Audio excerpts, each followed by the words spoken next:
July 14th. We are holding this also live for those that would like to be on, and we are on YouTube at washingtoncity.org/meeting. So we invite any of you out there that may be listening to join us. I'll move on with a motion to approve the agenda. Mayor, I can make that motion to approve the workshop agenda meeting for July 14th. Second by Coates. Motion and a second, all in favor? Aye. Thank you. Item 2, discussion and review of the CFPP budget and plan of finance. Rick Hansen. Thank you, Mayor and Council. I'd like to, before I forget, introduce Doug Hunter, who's the CEO and General Manager of UAMP. So he's here to answer the really tough questions. So, okay. The reason this item is before you and it's on the main agenda is the carbon-free power projects at the next step, if you will, and we need to move forward with some aspects in order to keep the project on target. And so we'll go through some slides here. If you got questions, feel free to ask. And if I can't answer them, I'm sure Doug can. Okay, I started off with just some updates since our last presentation and resolution that was done in October. Power sales contracts for 27 members have been signed, and that was the case still in October.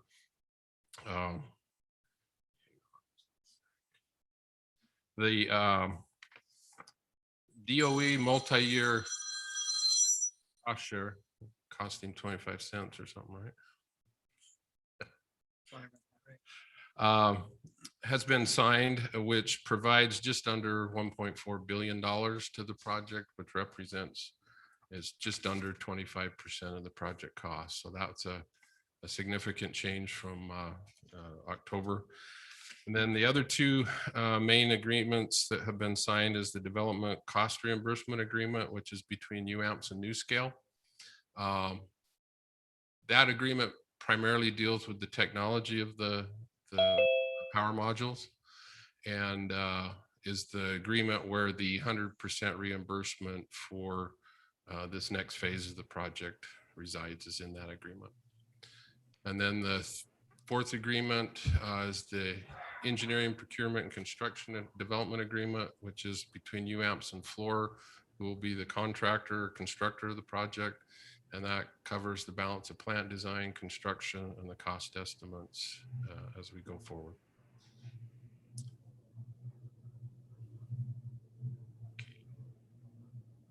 Okay. Probably the biggest changes and some of the things that we'll discuss here tonight is NuScale. It was just right after October, wasn't it, like November? They came out and were able to uprate each module from 60 megawatts to 77. So a full 12 module plant like we'd originally anticipated would put it over 900 megawatts, which is beyond what UAMPS and interested parties that they've talked to at this point. So it didn't make sense pursuing that large of a plant. So UAMPS evaluated an 8 module and a 6 module configuration, and it was determined that the 6 module plant would be the best way to move forward, which has a total output of 462 megawatts. So Rick, on that, is that based on there not enough people are joining in, or is it just, I'm just worried about future growth of this. Do they have the ability to grow at future if it is a success in the area? I would suppose at this particular site, it would be limited to this. However, I would fully expect that there'll be multiple sites developed as this goes forward. So what determined that it was to be cut? I mean, they wanted 12 modules and it looks like now they can do 6. What kind of switched all of a sudden, I guess? I think the subscription, getting the first plant up and going is a big obstacle or a hurdle that we need to get over. And obviously, if we can get that at a smaller and still at an economic price that we can afford, that seemed like the best way to go. Okay. And they were able to keep the first module still planned to come on in 2029 with the rest by the end of 2030.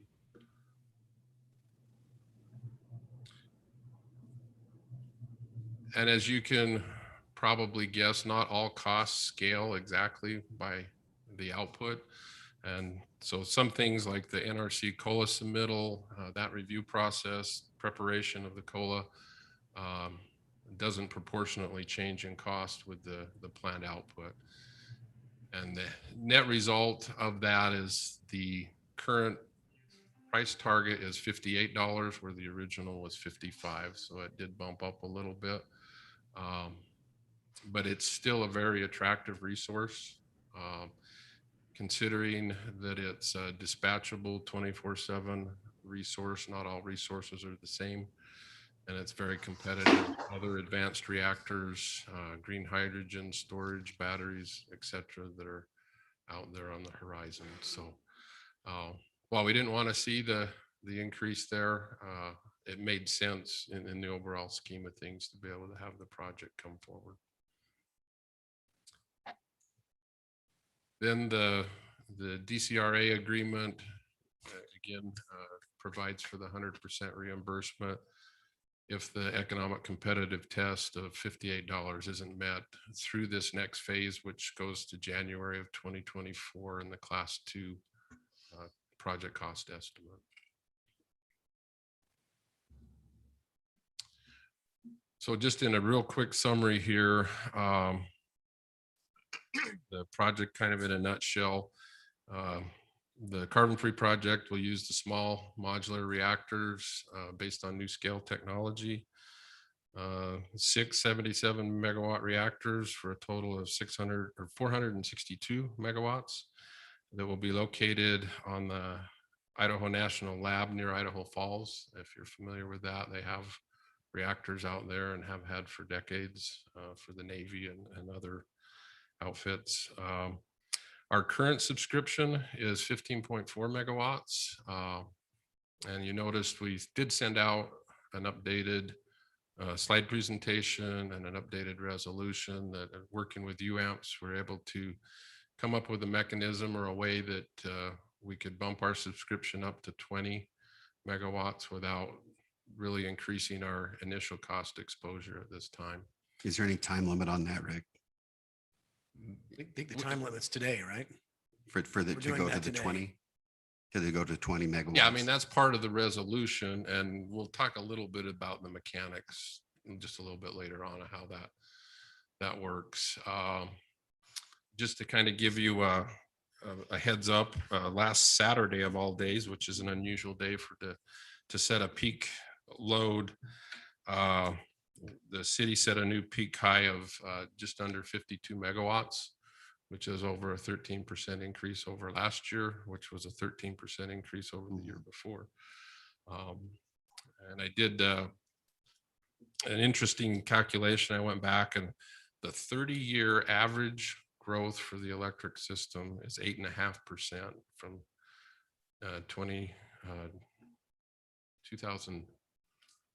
1991 to 2021. Sorry. So that's pretty amazing to have that kind of average growth. And for the next, I would say 5 to 10 years, I think we're going to be on that very similar path with what we've got going on with the hospital and other developments that are on the books.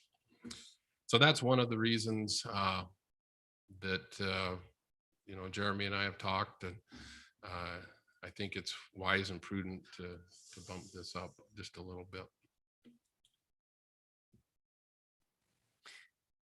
Can you talk about the timing of that though? So, because you were thinking that maybe you'd be able to do that later, and so apparently like this week, you've kind of thought maybe now. Well, we still could do it later. I think there's some advantages to do it now. I think one, it sends a positive message to the other participants and potential participants that we're committed to the project.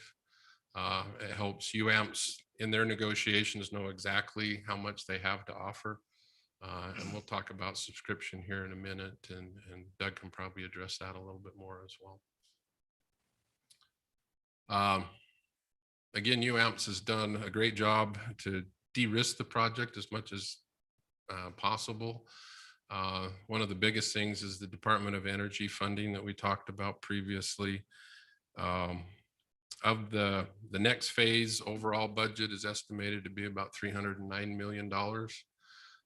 Through strategic use of that DOE money, the UAMPS portion, if you will, would be about 67, or about just over 20% of that. And so they're front loading the use of the DOE money while the project's at its more risky state, if you will. And I think that's it's fantastic that they've been able to do that for us.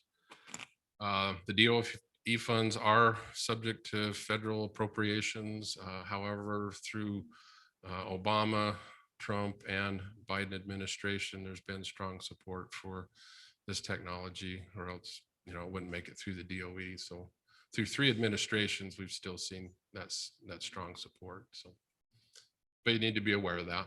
A few of these points probably get carried away, get repetitive. And as the project, as we get more subscription, our cost exposure will go down, because you have to allocate the cost to those that are participating. So the more that come in, those costs get distributed over a larger number of people. The bottom bullet point, that there's no payment required until commercial operation of the plant. That's part of the power costs, unless we were to withdraw for our own convenience, or if UAMPS elected to withdraw for convenience without missing a economic competitive test. Okay, maybe I'll turn a little bit of time over to Doug to talk about subscription. That's kind of it's a moving target, if you will. I mean, it changes on a regular basis, but this was the snapshot this morning. Thank you, Rick, and thank you, council members of that. So, yeah, this is it's very dynamic target. It's moved again today. I mean, we're over this thing, but this is a really good concept of where we sit, and I do believe we'll have 100% subscription fee before the end of the year. It's just we're getting that close. We're working on transmission agreements now to actually move the power. It's not whether they want to be in the project, to make sure they can get the power, which we believe we can get those resolved here in the next couple of months. But so we have 27 members, just right around 100 megawatts. We've got Washington State Utility, that's Grant County Public Utility District, has signed a letter of intent for 150 megawatts, and they're pursuing it very vigorously. I mean, we're going to move into what we call a development agreement. They are looking at undivided ownership and not being a member of UAMPS, to come in, bring their own money. That's good for us too. It de-risks the project, another de-risking concept that comes into the project. And so that development agreement will look just like the power sales contracts that you have signed through the development phase. And so they would be responsible for their cost share. We're not responsible if they default. We go after them. We don't have, they're not even a pickup that comes through. Arizona has opened up as a marketing area due to the fact of the Navajo generating station shutting down here outside of Page. And then the coal projects in northeastern Colorado, what we call the Yampa projects, the Craig and Hayden projects, will be shut down in 25. And Western Area Power Administration was utilizing those coal plants in Colorado to deliver our Colorado River Storage Project power, part of it, into Utah through what was called the Salt River Exchange. That's now going to be canceled. And so UAMPS is working with Western to take over the position of that exchange. So we would serve the Western loads, and then Western would serve the loads in Arizona if we have them. We immediately got 100 megawatts worth of interest out of that. 25 is signed up with the Southwest Public Power Agency. They're now talking about increasing that number up to the 100. Right now we believe 100 is a reasonable limit to put on that exchange. It could possibly be more, but you know, at this stage, everybody, Western and UAMPS, all felt that 100 would work to sit on. And we have a number of utilities that are contemplating letters of intent the Arizona, or what we call the desert Southwest area. That could include Southern California as well. And then we've got in the Northwest, we have a number of other utilities that are larger, looking at about just under 100 megawatts. We do have not in this number right here right now is we've had an investor-owned utility just approach us for 150 megawatts of interest, and they have the LOI in their hands. That's why I think Rick and the PMC, the Project Management Committee, is reevaluating this, thinking maybe this is the time to sew it up, if you will. And going through. So we do have oversubscribed interest. And to your point, Councilman Coates, we have currently an 8-module contract signed for this set. It was never vetted as hard as the 6 is now that we've got, or the 12 that we went through.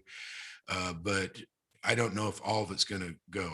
That's the thing. I don't want to speculate and put us into a riskier period right now. So the concept is let's get this done.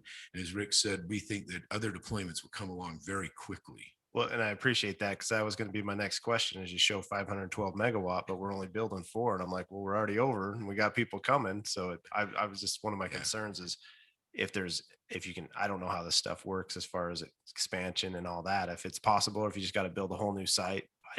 We have to do the whole new site really quickly. So what it is it's the reactor buildings, the limiting facility that we have to have. That is a safety and Nuclear Regulatory Commission safety license building. It's not a containment vessel. It's just a physical place to set them, but it is licensed, and it is a steel box in the ground.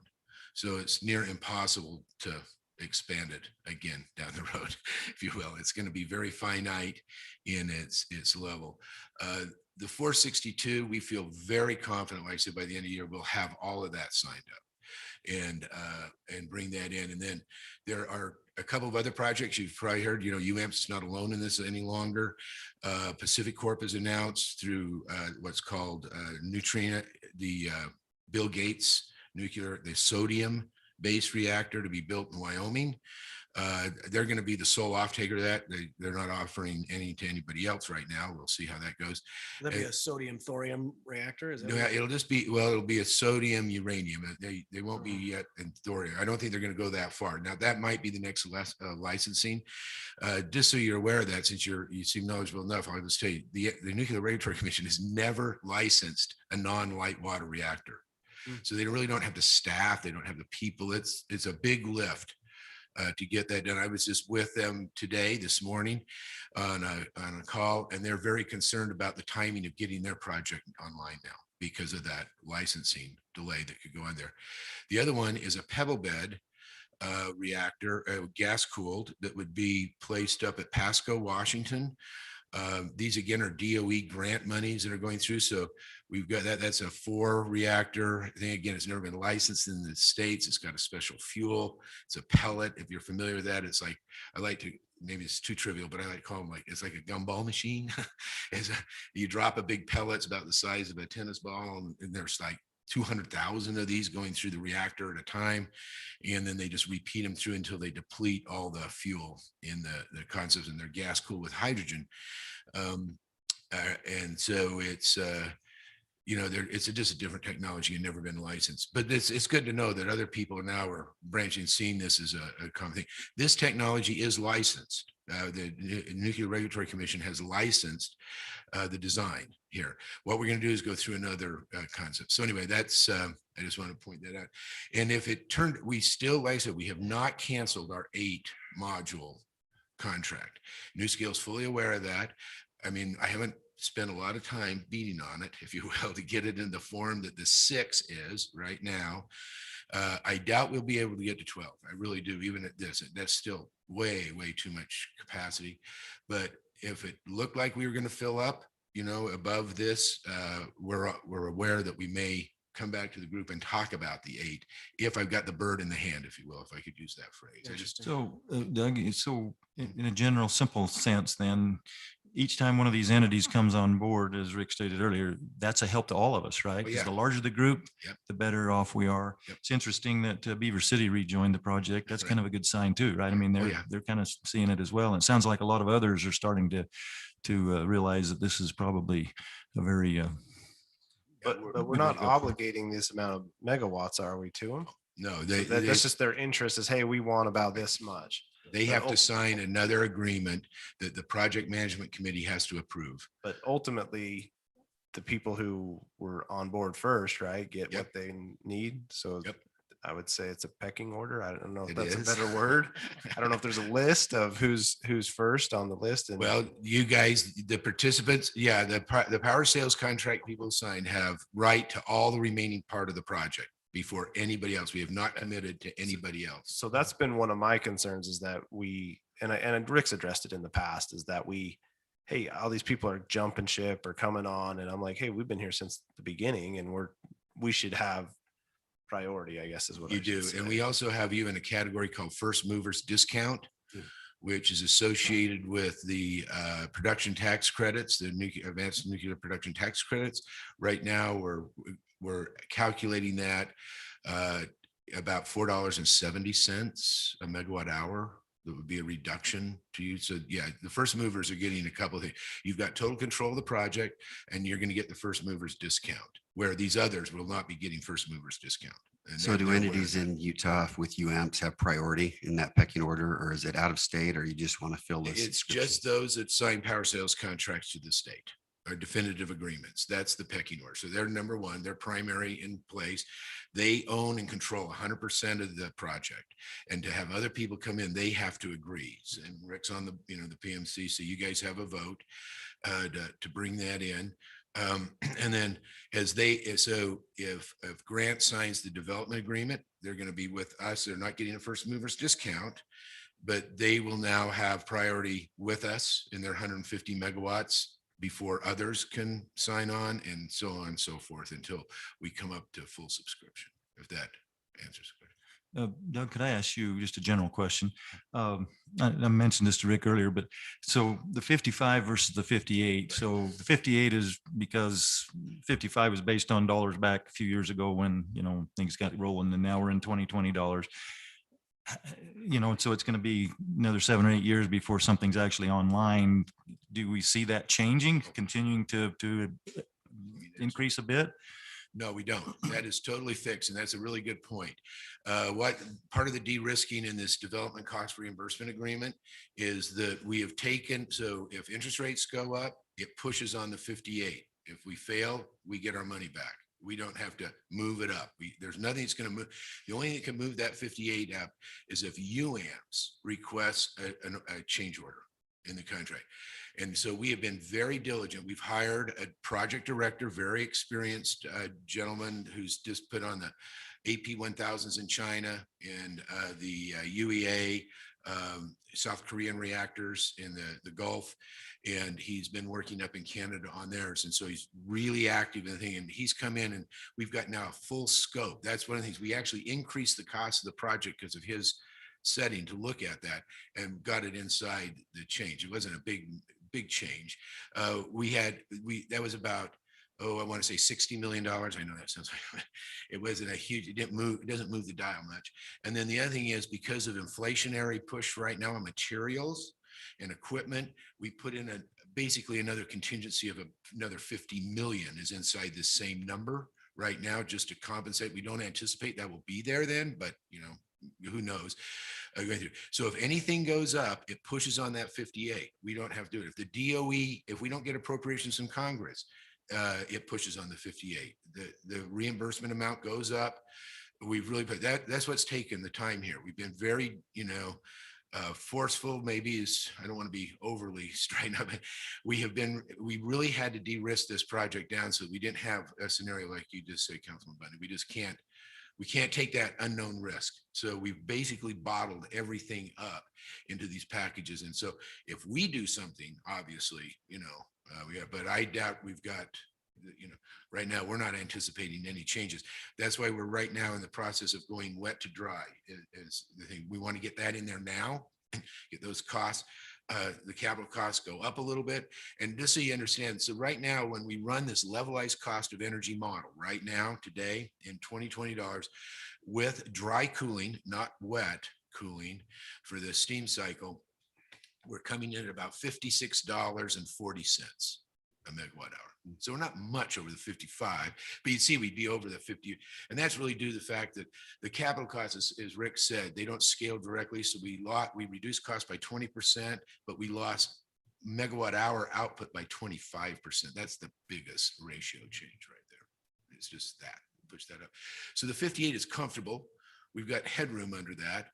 It doesn't mean we have to pay 58. We just can't go exceed that, whatever the actual number comes in. So I think we're in good shape. That answers your question. Thank you, Doug. And I think just last footnote on subscription, having a potential to be oversubscribed is something that we've kind of longed for quite a while. So that would be a Good really problem. good problem to have. Yeah. So Rick and I have had some conversation. I just want to be on the record and let you know, I fully supportive of going from 15 to 20 megawatts, especially when we're seeing new peaks every year.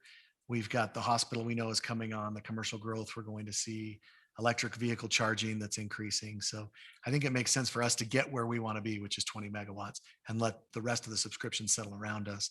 But I think that puts us in a really good spot. In fact, at times we may even have some that we can sell to others at different times, but really good dispatchable resource. Of course, by 2030, we may wish we had double that much, but I think it's a good base load. It's a good spot in our portfolio to be. And I think we're all on board with that. Yeah, I'm just thinking, I had forgotten that Mr. Red was on the board, the UAMPS board, had been for a number of years, right? So he's pretty well versed in this as well. Yeah, and that was a great asset to have transfer over. So the next steps, for the project is to develop the COLA, which is the combined construction and operating licensing agreement, to submit that to the NRC for review and approval. And that'll take us through roughly January of 2024. And so this decision will allow us to move forward. Just a couple footnotes there in the middle. There'll be economic competitive tests run periodically, so we don't have to wait till January of 2024 to find out where we sit. And so we're not, it's not just gonna wait 2 years until we get there. So we'll have not only those tests, but we get a monthly update, as Doug said, as the PMC, on where the project's at, if there's anything to be concerned about, and those kind of things. So for Washington, right now, based on current subscription levels, will be roughly 15% of the current subscription. That's not 15% of the 462, that's 15% of who's signed up so far. And that works out roughly just a little over $10 million if nobody else was to come in and you made it all the way to the end with just who's in there now. I don't see that happening, and I don't think the PMC would let it go that far. If we don't have subscription, that's key to have that. But you need to be aware of that going into this. And then because there's a few going up, some going down, I'd recommend that we put a cap in there of 10.5 over that period. And that third bullet point, I think, is what Councilman Bundy was looking at full subscription at the 462. That commitment comes down to 2.25. Still a lot of money, but it dramatically changes the position. And then, as we've indicated, we would recommend that the council bump that entitlement share up to 20 megawatts. But the way we've written our resolution, that it will allow us to keep the cap at the 10.5, and then as subscription comes in, that allows us to move our entitlement share up to the 20, and then once we get over that, our cost exposure will drop. And at full subscription, the 462 and 20 megawatts, that puts us just under the 3 million there on that last bullet point. So you Rick, maybe you'll go over, it, but when's the money due? We won't pay anything until we take power from the plant in 2029, unless we withdraw. But it's a one-time fee that we gotta come up with the. No, 2 it's built into that rate. Okay, You're purchasing power in the future. all right. Yeah. So we, for lack of better number, say we pay $58, they'll be able to make the debt service payment on the plant by collecting the $58. The Washington City doesn't have to write a check for any of it? No, In- unless we withdraw. Unless we withdraw for convenience, not because they didn't hit the price target Yeah. or the entire project management committee withdraws for I'm convenience. just really surprised they're having a hard time with subscriptions with that kind of a deal. You're thinking about the We're Reader's making progress. Digest subscription that you always have. Guess Mayor's got it right. Maybe that's what it is, but Most of these points are repetitive, so I don't necessarily, need to go through that. And again, our numbers will vary a little from what's shown just based on what others do. I know I'm aware of at least 2 or 3 others that are probably within the next week, probably will increase their subscription as well. So our recommendations, just so you also know, the city continues to look at any and all power resources. This won't solve all of our resource problems, especially with the growth rate we have. If you remember, we have 2 solar projects that we'll be participating in starting next year. There's more wind on the horizon that we're evaluating. There's a carbon capture coal plant in New Mexico that we're evaluating through UAMPS. And I think Doug's even had some discussions with some manufacturers on hydrogen options. So this isn't, we're done. It's part of the puzzle of the overall big puzzle. And so the main bullet point there's in the middle in red that we would recommend that you approve the resolution that's in your packets that was modified today. There was one sentence that was changed. I highlighted it in yellow, and that basically allows us to, based on subscription level, we can keep that worst case cost cap at the 10.5. But as subscription comes in, we can change from the 15,381 up to the 20 megawatts. So the agreement or the agreement is the 20 megawatts, right? That's what you're. Yes, and let me, I've got that. yeah, maybe you can clarify that. Is that you're saying that we have the option to, or that we're going to? The way it's written, it would actually be the option. If you look at the paragraph C, it would be based on, basically we set 2 bounds on the commitment. One is the 10.5, the 20 megawatts up here. And the other one is the 10.5 million here. And then the paragraph C, the member's representative, which would be me in this case, that we can adjust the entitlement share, development cost share in either one of those. And so whichever one hits first. So we're just giving you that option Yes. to make that judgment call as you Yes. see fit to. And basically I did the numbers. If they get 30 more megawatts of subscription, we can go to the 20 and be under that 10.5. So we're not that Oh, far off. I see. So, because if we just say 20 now, then our number's going to go above that 10.5. Exactly. All right. And again, it's based on percentage of who's signed up, Yeah. not on the 462. And so that's my presentation on that. If you have more questions, Doug's actually heading over to Santa Clara to work with their council on the same thing. So if you have any questions for me or him, if not, we'll see you in the main council meeting. Okay, thank you. Doug, always good to see you. You're all right.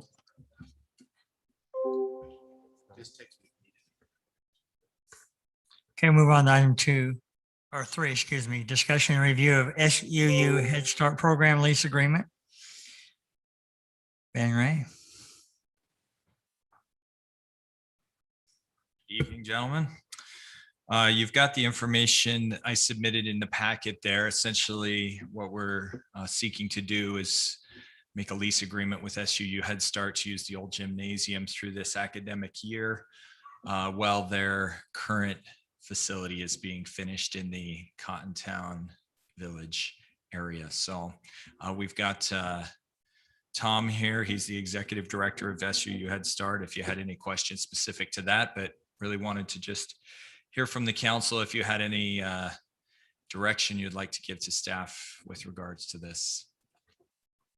Or I if you I feel just good have a with it. question, just that came to mind when I read this is the old gymnasium is sound for having this group go in there, right? I mean, there's not any, I mean, it's an old building, but Sure. it's up to speed as far as codes and anything like that. It is. Okay. Does this have, sorry, go ahead. No, not at all. I was just going to ask you if, I mean, you've already done the schedule, but does this require some of the groups that are already in there to move what they're doing around? Or my guess is that Head Start is kind of operating at a time when other groups are not necessarily in there. That's correct. Yeah. They'll be operating when other groups that are currently using the facility are not in there. And as stated in the summary, I have personally met with each of them to make sure that they were comfortable with this kind of an arrangement. There are a couple of dates that were brought up that we'll have to work around, some Veterans Day and some Cotton Day things.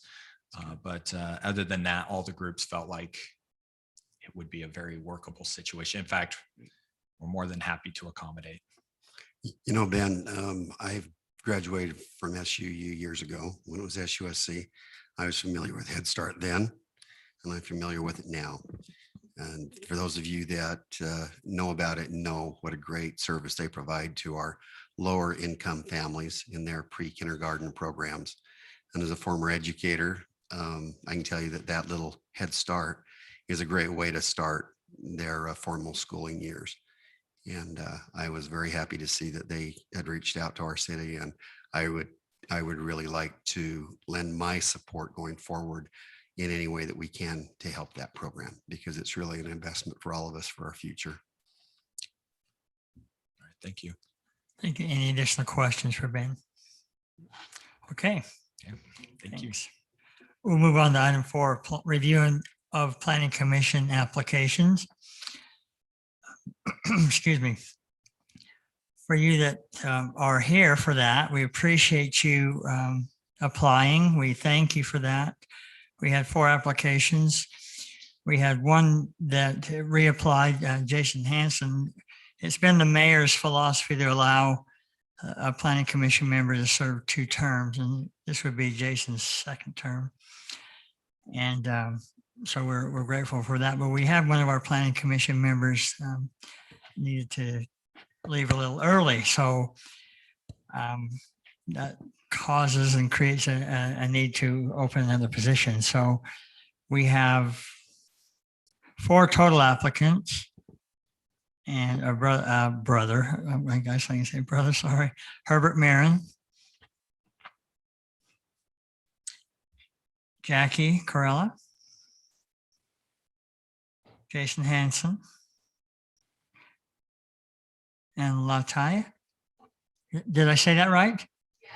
Are you sure? Pick the hardest one for last. Tupau? Right to Paul. Tupau. Okay. So, Mr. Marin, would you come up, please?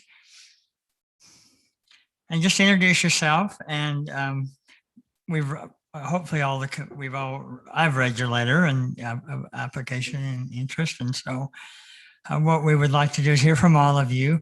And if they have council, if you have questions, please fire away, right? Okay, so Yes, good afternoon, Mayor and council members. My name is Herb Marin. I've been a resident of Washington City for approximately 2 years now, living up in the Green Springs area. Can you hear me all right? No, a little bit. a little closer. I'll get a little closer. So you've seen my intro letter, but I'd like to focus in a little bit on some of my relevant experiences that I Sure. think can tie into the Planning Commission. in addition to my over 30 years of IT project management, more recently for Clorox. I was happy to see your Clorox wipes. So I work remotely, obviously, and my headquarters is in California. I'm originally from California.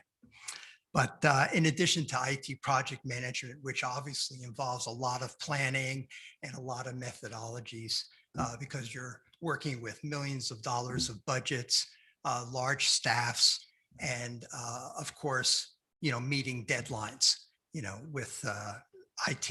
Again, it's a more of a technical nature, but I think it's appropriate. While I was in California, I was also a member of the HOA. I was a board member there. And in addition to being a board member, I was also the treasurer. So there's a lot of ties to when you talk about CCNRs, as far as monitoring and enforcing use restrictions in the use of land, as well as the building types, reviewing owners' requests for modification to property, maintaining strict architectural controls, to name a few.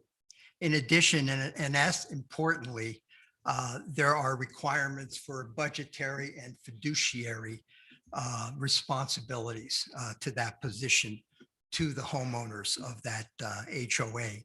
And due to state and county regulations, there is a frequent preparation of reserve analyses and reserve funds so that you have, likened to your 5-year plan, if you will, strategic plan, we have a 10-year plan requirement where you must review all maintenance related activities and provide for the budget and the funding for those over that 10-year period.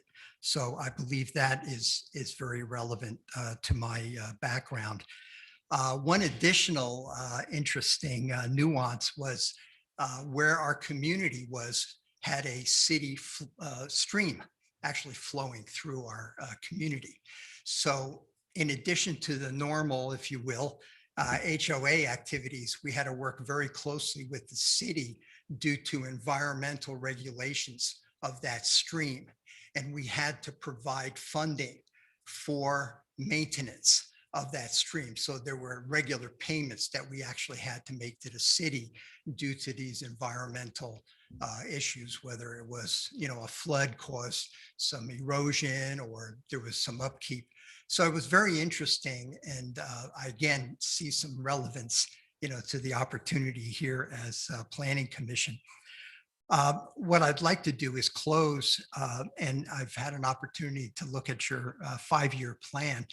And of course, the desire of Washington City to maintain a small town feel and a high quality of life.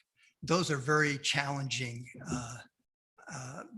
requirements, and yet can be perceived somewhat as conflicting because you have very high growth projections.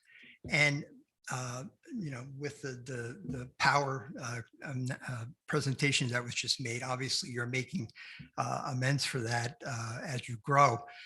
One has to really balance those objectives of high growth and small town and high quality of life.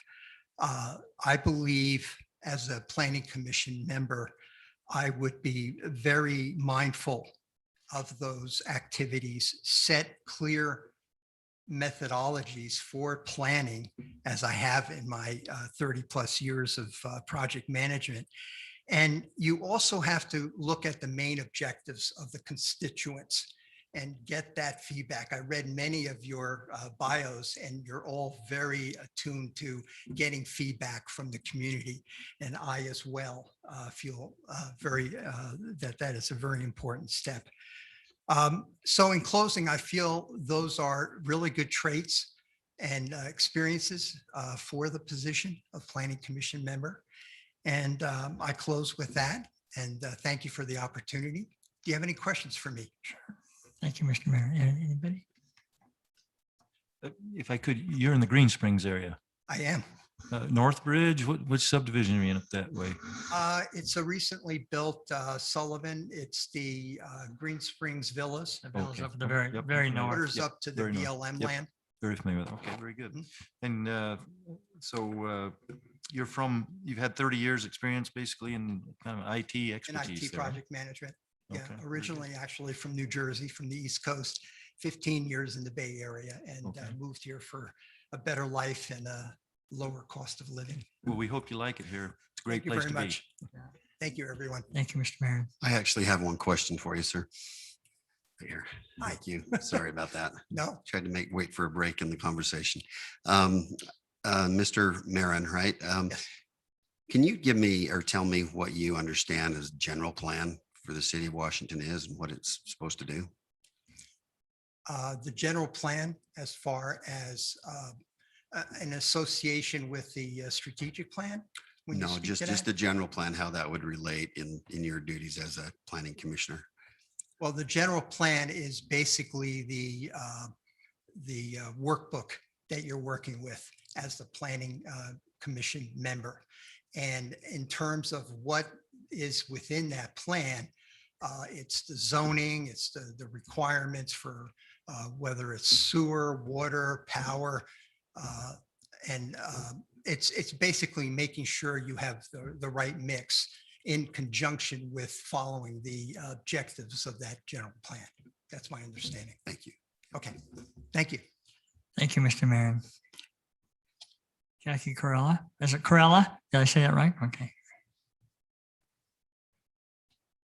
Hello, Mayor and council members. I'm Jackie Corella. I'll also echo the last applicant. I am a new resident to Washington Fields, actually. My husband and I moved our family here and sought out this community for the purpose of the small town feel and the wonderful community that it is. We moved here and I quickly began participating within the PTAs. I have been heavily involved with Majestic Fields Elementary. I've been involved with Crimson Middle School, and I'll be the VP of PTA next year at the Crimson High School. I have a very humble application, but I am a very engaged community member.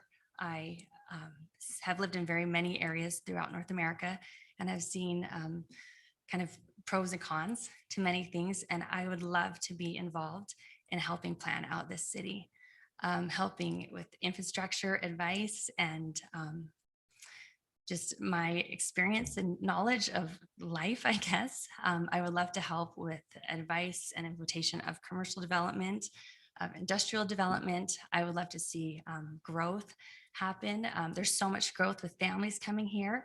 And a concern of mine is lack of public spaces. I know I personally am friends with community developers, housing developers who are wonderful, amazing people. And the short-sightedness of public spaces in those developers, I'm not saying the council at all, but in those developers concerns me a little bit because we will be able to maintain that small town feel as we implement more parks, as we implement sidewalks, as there's places for children to go on bikes. And as a mother of 3 kids that are going through this community, and we have thoroughly loved Washington and plan to be here for the rest of our lives, I would just hope to continue to put my advice forward. I would love to spend my time working with you. I would love to give more advice. I see there's lots of old time names here. I'm a new name, I'm a new face, but I could feel that I could help out as much as I can. Do you have any questions? So did you mean old timers or old time name? I know old time names. Okay. You can say old timers with this group. That's well, I'm just saying that You because look I'm the very hip. youngest, so. Miss Corella, I just, you touched on a lot of one question I was going to ask. Could you define or tell us a little bit of what your attitude or ideas are towards zoning and what the priorities are and what you would see going forward? So that's a wonderful question. My hope for zoning would be enough infrastructure for big concerns if we were ever to have an emergency here. I'm really concerned to have enough things like gas stations, to have enough things like pharmacies that we can access. But really importantly to me is those community spaces. I love these neighborhoods growing up. I was a part of Brookhaven, which was fantastic community. I'm now in Chateau Meadows, which is a quiet cul-de-sac. And just in the feeling from the 2 different, there's not a destination for children to get to. And in some destinations where kids have to go from my neighborhood are a little bit unsafe because the building's happening so quickly. So I'm concerned in streetlights. I'm concerned in four-way stops. I'm concerned in rotaries, if that would ever be something that could be implemented. To reinstate your question, as for zoning, I would really like to see a really well thought out structured plan that could help community and residential development, keep that small town feel, but also could provide us with the needs that we need to meet our, getting our food, getting our groceries, getting our gas, and doing it in a safe way if we ever had an emergency plan that we needed to get things quick and get somewhere safe. Any other questions? Could I ask you to just in general, just a general question? Please. You've been here a short time, but Yes. the public open spaces or community spaces you're talking about, has Washington done a fair job at that in your view? I think you've done an absolutely wonderful job. I love Sullivan Park. I frequent it at 7 a.m. to play pickleball with the residents there, and I made a great community there. I'm at Little Valley. I've done the pickleball league over there, and I totally enjoy it. My kids use the bike trails all the time. We're always running those trail pathways Okay. over by East Hardware. So I really enjoy that so much. I guess my concern is as these, farm lot parcels are getting sold out, I would be interested to hear what the future plan is for those. If with every, 20 acres or 10 acres, how much land is being required from those developers to be given back to Washington County, so that either we can implement them to do something with it for us, or we can do something for our community. Thank you very much. Any other questions? Thank you for your time. Thank you. Thank you. Sorry about that, Jackie. Okay. We'll go with Latai.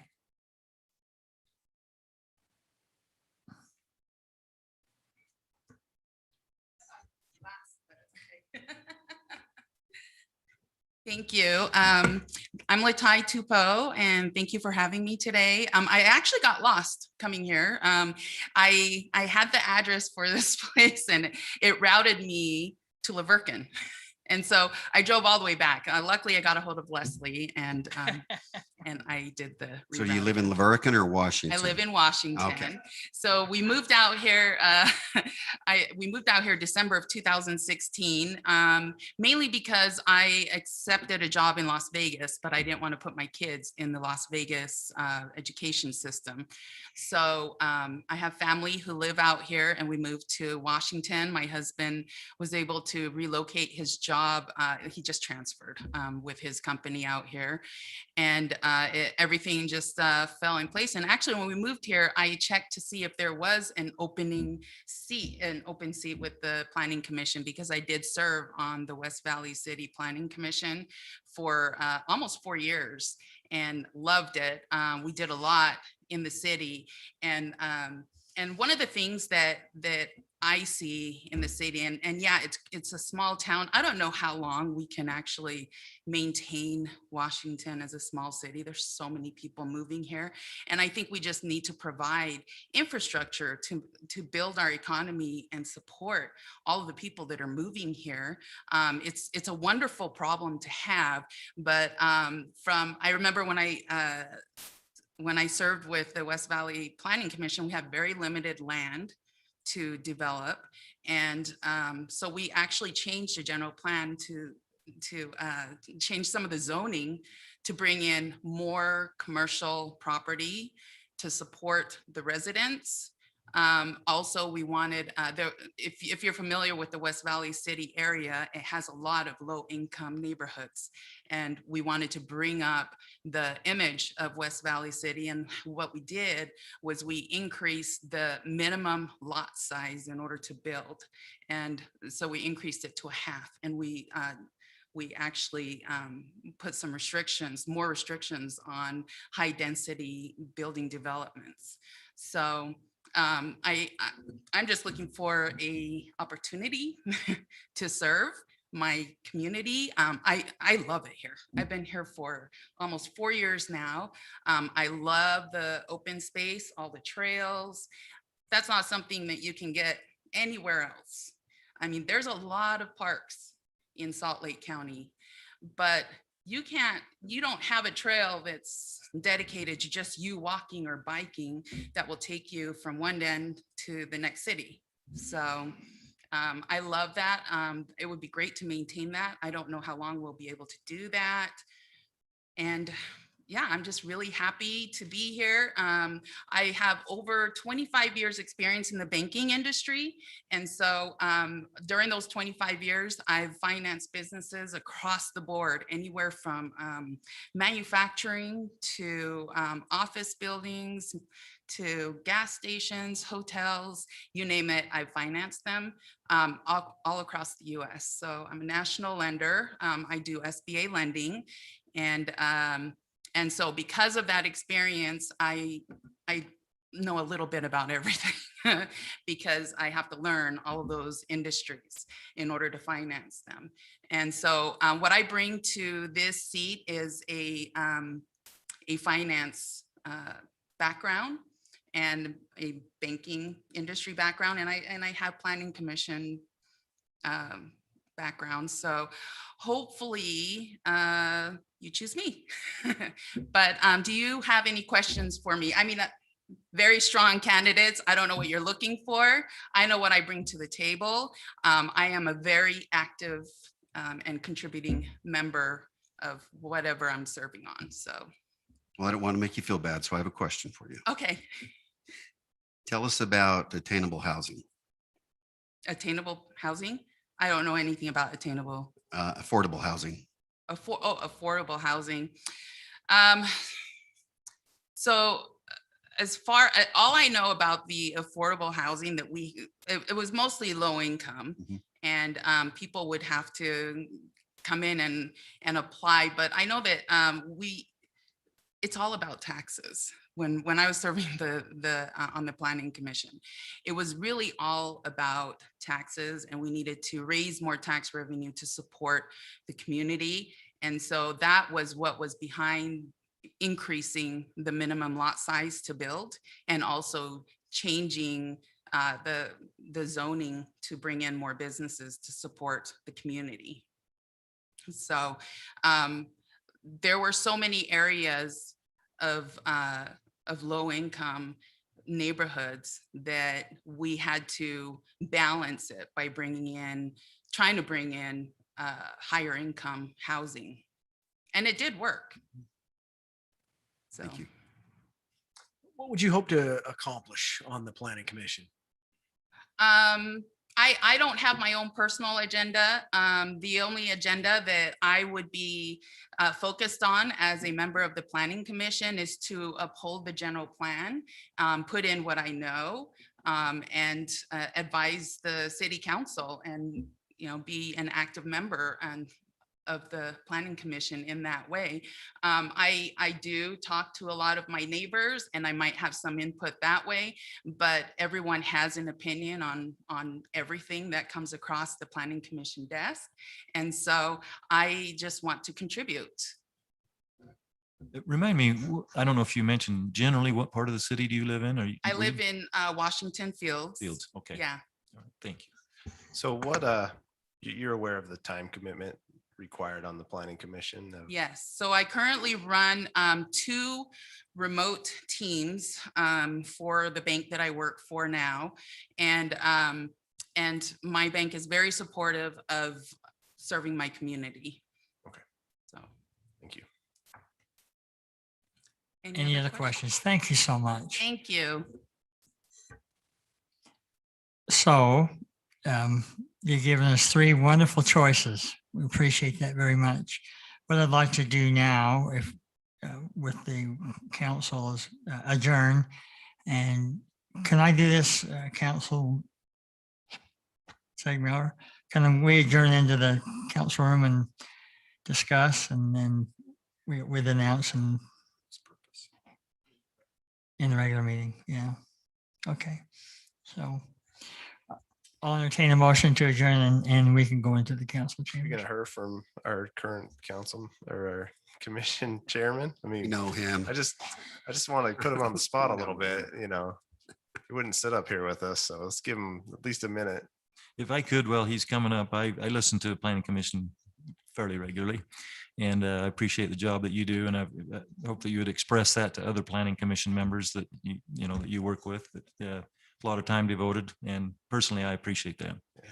And Yeah, that's I'm a- out. I'm it's a out. good With that, opportunity. I'm out. That's it. It's a good opportunity to say that. I watched him during a particularly difficult planning commission and just handled it really well. Honorable and great service. Thank you. And I started on the planning commission, and Jason was on with me as well. And I always appreciated your input and your growth on the planning commission. So I just letting you know, I appreciate your effort you put there. Yeah. You seem comfortable there, and that's good. No, I'm not. I'm like duck with water, you know, he's under your feet, like when I'm handling some of these meetings, but I would have worn a nicer shirt. Didn't know I was going to speak, but I wrote down a couple of things. I know most of you. I haven't actually met you, Roger. This is the first time. But I've met everybody else here. A couple things about me. Maybe you don't know. I grew up in Flagstaff, close by here, and went to school at the University of Arizona, where Melissa and I met. We just celebrated our 25th anniversary on Monday, and we had a great time. We got stuck coming back because of the fire in the gorge, so keeping it exciting around here. As most of you know, I moved from Carlsbad about 4 years ago. We raised our family out in Carlsbad, California. I've got 3 kids that are now, my youngest is 17, so we're almost finished there. She's at Crimson at high school there. And when I was in Carlsbad, I was heavily involved with different things, the Parks and Rec Commission with the city. I served quite a bit of time there. I think it was 6 years. We started while I was there, the Carlsbad Charitable Foundation, where we gave money to 501c3s there in town. That was awesome. We gave away about $100,000 a year to support different charities within the community. And I served on Scripps Hospital Community Advisory Board, and that was awesome. We had a chance to, another story for another day, we had a chance to build a hospital, and they've talk about a legacy that I could leave behind. That's awesome to go back there and have a part in building the hospital there in Encinitas. It was really intense and really awesome thing to do. When I moved here, I reached out to the mayor, like one of the people here, and found there was an opening and asked if I could be on the planning commission. So yeah, I'm currently the chair of the planning commission. I think I'm maybe in the 5th or 6th month of doing that now. I've been doing it for 3 years. I thoroughly enjoy it. I live out in Stookie Farms area. And you know, what I've noticed that my role is as a planning commissioner is support, to support you guys as city council. It's a good thing I didn't get some of the questions, especially the first one that you asked. I don't know how I would have answered that, honestly. I mean, I understand what the general plan is of the city. I don't know if I have an opinion of it one way or the other, but I look at it, my job is to support you guys. And when I work with staff and we make sure that the different projects that come to us fit in the general plan, that's what's important to me, is that the staff has done the work and it fits into it. And I can support you guys the best information, knowledge, and opinion that I can with the other commissioners. And so that's something that I want to continue to do. And I'd like to continue to be on the planning commission. I would love to serve another term. I have a finance background as well in financial planning. I've been doing it for 22 years now. Prior to that, I was the season ticket manager for the Phoenix Suns. So I'm pulling for them tonight to continue, and hopefully they'll win. When I was there, we got beat in 7 games by the Chicago Bulls. So that was something I need to get over, and it's taken this long. So I'm hoping they still do it. But yeah, I'm happy to continue working and work with staff. I've met a lot of great people here at the city. So I really appreciate anything. Any questions for me? Happy to answer them. Thank you, Jason. All right, thanks. Okay, I'll entertain a motion to adjourn. So made, Councilman Bundy. Second by Coates. All in favor? Aye. Aye. Okay. Would you join me in the conference room? We'll be back in about 20, but you folks, you can go home. We'll make the announcement and contact you. So, unless you really want to stay.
appreciate you being here.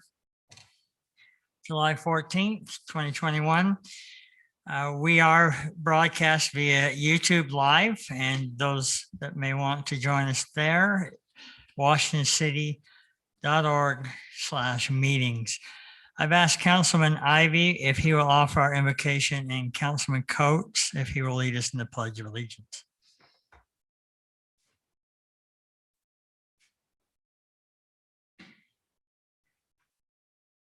Our Father in heaven, as we come before thee this evening as a city and a city council, we pray for thy spirit to be here with us as we consider our city and the needs that the citizens have here. Father, we're thankful for the blessing that we have to live here in such a wonderful part of the world. And as we celebrated our nation's birth on July 4th, Father, we just wish to give thee thanks for the circumstances that brought our country about and the freedoms that we enjoy. Father, we pray that we can always be mindful of those and treat others with kindness and respect and with the loyalty that they're deserving. Father, we love you very much. We're thankful for this opportunity to be here this evening. Please bless and guide our words and actions to be in thy favor. In the name of Jesus Christ, amen. Amen. Please rise and repeat after me. I pledge allegiance to the flag of the United States of America and to the republic for which it stands, one nation, indivisible, with liberty and justice for all. Thank you, gentlemen. Move on to item 1, approval of the agenda. Was there anything in the agenda that needed to be tabled? Drew Ellerman at all? Oh, there you are. Yeah, right here, Mayor. No, I'll bring up that one action that we talked about is still gonna go forth with a little modification. Mayor, do we want to move up item 9A for Rick on the power project? You can make that motion. I'm okay with it. I'll make a motion that we approve the agenda with the one change of item resolution 9A to be moved up after the consent agenda. Bundy, second the motion. I have a motion and a second. We'll do a roll call vote. Ward, aye. Ivy, aye. Coates, aye. Bundy, aye. Thank you. Item 2, announcements. Anything from the council to announce? If I could just quickly, and I wish I had a little more of the facts, but I don't know if anyone has heard that the Washington Little League All-Stars are going to San Bernardino to the series down there. And I mean, that's kind of Washington has been there many times. Right. And so it'll be in August, and I think they play a team from Hawaii. That's all I can tell you, but it's kind of exciting to see. Just wanted That's to make that- wonderful. Congratulations. And If you're traditionally, listening Washington out is there. I think has very often had Yeah. a group that has gone there. So Thank you, Councilman. I do have one announcement because unless you're living in a cave, this is an election year. And we will be having a Meet the Candidates night Thursday, August 5th at the community center in the multipurpose room, 7 to 8 p.m. Mayor, I do have a very somber announcement, if I may. I just wanted to share on behalf of myself and my personal experience with Dean Cox, our wonderful county commissioner that passed away this last little while. He was a friend of mine and actually a mentor for me when I ran for city council. And I just want to express to his wife and family the love and appreciation that I have for him and everything that he did for our community. It was appreciated. Thank you. Very well noted. He was a personal friend of mine also. Okay, we'll move on. Item 3, declaration of abstentions and conflicts. Is there any to declare at this time? Mayor, I just item 10D might be a potential conflict for me. I'm not invested or in any way. I just provide professional services for the applicant. So noted. Thank you. I forgot that we need to excuse Councilman Staley, who's out of town. Okay, move on. If there's no other declaration, to our consent agenda. Approve the minutes consideration from the city council meeting of 6/23/21, the board audit report, consideration to approve the board audit report for June. Final plat for Warner Gateway Phase 5 located approximately Marlowe Way and Lucy Lane. Applicant Sean Coloroso. And a final plat revision to approve the final plat revision for Cottontown Village, amended and extended, located approximately 300 North Telegraph. The purpose is to increase the size of Lot 10 to accommodate a wider building and adjust the common access, parking, and public utility easements to Lot 3. Small adjustments were made to the common lines of lots 9 and 2. Applicant George and Kathy Staley. Mayor, I've actually had an opportunity to review the minutes from our 6/23 meeting, the board audit report. I did review the final plat and the final plat revision, and I would make a motion to approve the consent agenda as outlined. Can I ask one question to Drew on the final plat? Sure. During our discussion of this plat, did we talked about the note on the parking because it was that they'd have to meet adequate parking for the site was because they were adding those additional lots? I thought we were going to add a note on the plat and I didn't see it. We'll get that on there before we get it recorded. So just if you want to make notes of that consent agenda, that the parking note get added, if you don't mind modifying your motion, Councilman Ivy, then we'll just make sure that gets on there. Cause yeah, I remember you saying it. I haven't seen it. Well, we just yet. wanted to make sure that if there's that the must meet standard requirement for parking. Yeah. So any of those additional lots, if they bring it on, we'll make sure they add more on those is what we would do. So I'll amend my, Mayor, I'll amend my consent agenda motion on 4D to allow for parking standard requirements to be met before recording. I will second that. Thank you. I have a motion and a second. Roll call vote. Bundy, aye. Coates, aye. Ivy, aye. Ward, aye. Thank you. Those are approved. Item 5, appointment. We're gonna move Consider, to 9. oh, excuse me, that's right. 9A.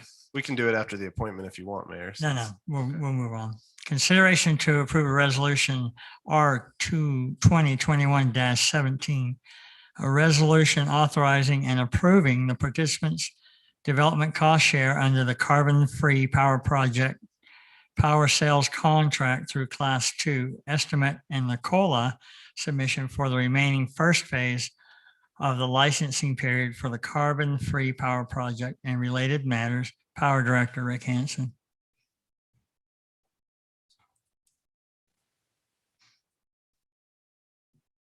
I missed that you jumped up on the agenda. Sorry about that, Rick. I was trying to. What? We talked about this in the work session. So we would, his staff recommend that, sorry, I ran. I'm out of shape. That you approve the resolution as outlined with the change to allow for the 20 megawatt capacity. So if there's no discussion, Go for it. I'm ready to make a motion on this power project because I think it's essential to the future for Washington City's future. And with the current rates that are going up everywhere on these powers, I think it's beneficial to all our residents. So I'll make a motion. We approve the resolution for R 2021-17, a resolution authorizing and approving the participant development cost share under the carbon-free power project power sales contract through Class 2 estimate and the COLA submission for the remaining first phase of the license period for the carbon-free project. And to be specific on that, up to the 20 megawatt. Correct. And up to the 20 megawatt as outlined in our packet. Thank you. Bundy, second. I do have a motion and a second. Roll call vote. Ward, aye. I'll just preface it with, I think it's the responsible thing to do as a city. I appreciate that information coming forward. Ivy, aye. Coates, aye. Bundy, aye. Thank you, gentlemen. That's approved.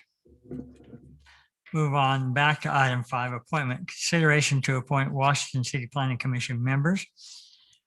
I would recommend to the council that we ask Jason Hansen to be back on the Planning Commission and retain his position as the Planning Commission chairman. That we move Pete Bullock off of the alternate position and move him into a voting position.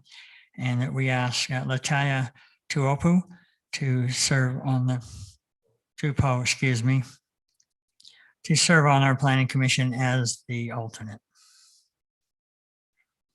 Mayor, I'll Okay. make a second to that motion. Oh, we need a motion. Oh, we need a motion. We need a motion I- first. Oh, I'm sorry. I thought you made the motion. Hmm. I He's would making a make, recommendation. I'm Yeah, in. sorry. sorry. I was just thinking about the name Tupou and how many great football players have that last name. So Mayor, I'd make that the motion that you just stated. Thank you. Do I have a second. second? Bundy, second the motion. Motion and a second. Roll call vote. Bundy, aye. Goats eye. Ivy, aye. Ward aye. Before we leave that, I would just like to express appreciation to the others that showed some Absolutely. interest there. And I don't know if you're going to mention, we do have a turnover in planning commission that those others could be selected at a later time as well.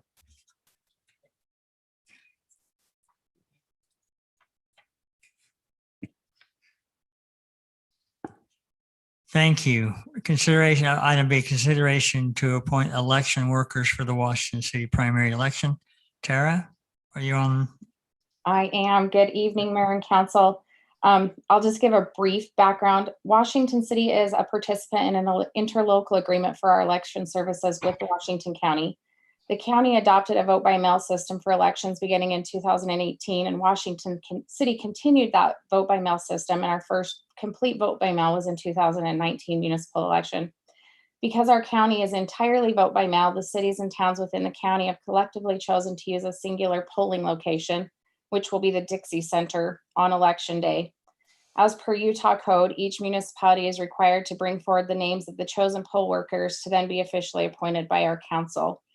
The poll workers that I'm displaying now for you are going to be the same poll workers for both the primary and general election. If for some reason something happens and one of them cannot retain their position in the general election, we'll bring back an alternate. But at this point, these are the poll workers that have been chosen for that day. So I just ask that council consider these poll workers and appoint them for us. Any questions from the council? If not, I'll entertain a motion. I guess I have a question is how, just curiosity of how these poll workers are determined. Are these people that we've used before, or is it like Yes. they apply for it and it's a new position, or I'm just curious how the poll So worker. typically what happens, because the county is over our elections in general, they have a list of poll workers that they've used all over the history of our elections. So what happens is essentially they'll call a poll manager that they've used in the past and see who's available for both, because they have to do specific trainings and they like them to be able to do both the primary and the general elections. So the county has a big part in appointing these individuals. We used to in the past have different polling locations in each of the cities, but because it's a central location, we have additional people at that location, but we try to keep them the same for both elections. Mayor, if there's no discussion, I'll make a motion that we appoint the elected workers as outlined on the screen. Do I need to read off the names, or is it the? Tara, I would can you note- like all the names read? You don't need to. I can just note that they're who they are in my minutes. Councilman Bundy, second. You have a motion and a second. Roll call vote. Ward aye. Ivy, aye. Goats eye. Bundy, aye. Thank you, gentlemen. That is approved. Thank you, Tara. Thank you. Item 6, wrap tax, consideration to approve an ordinance distributing the recreational arts and parks tax in Washington City. So our first applicant, So Mayor, may I ask Yeah. on the format with this being one item, are we going to hear from all the applicants and to make a decision, or are we deciding on each one as they come up? I believe I would like each of the applicants to come up, state what their funds are for, and then you make a vote At that, on At that item? Okay, at so that one at a time. time versus. one at a time. Okay, thank you. So I'm looking at who's first? Would you like us to keep a time limit, Mayor, or are you good with? Well, if you're not that long-winded, it shouldn't take that long. Okay.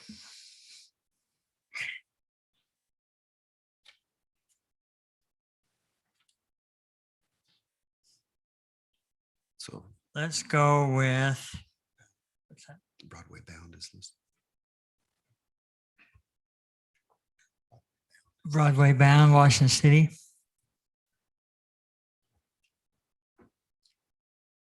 This is the briefing. Hi, I'm Terry DeMille. I am the president of the nonprofit organization. We are asking for funds this year to use for scholarship funds for those kids that do not have the ability to pay for the classes there, and whether it's for the musicals or for the classes that are done monthly. We have about 75 kids on scholarship for each production and close to 90 kids on scholarship for all of the classes that we offer during the school year.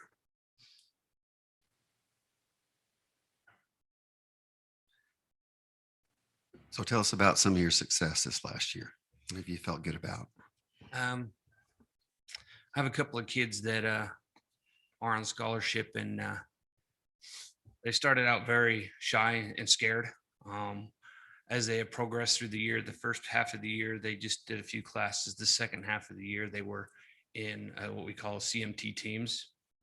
And matter of fact, we had a group come through that's doing a commercial, and they asked for 2 of the kids from our group to do commercial for them that they're going to shoot for a commercial here in town. Had other kids that, because of their experience, they got on at Tuacahn when they wanted to. And for those that got into Tuacahn, they get into COPA, which is an extra training for those that are really into theater and arts. And then 2 of them have actually gotten scholarships to schools out in New York City.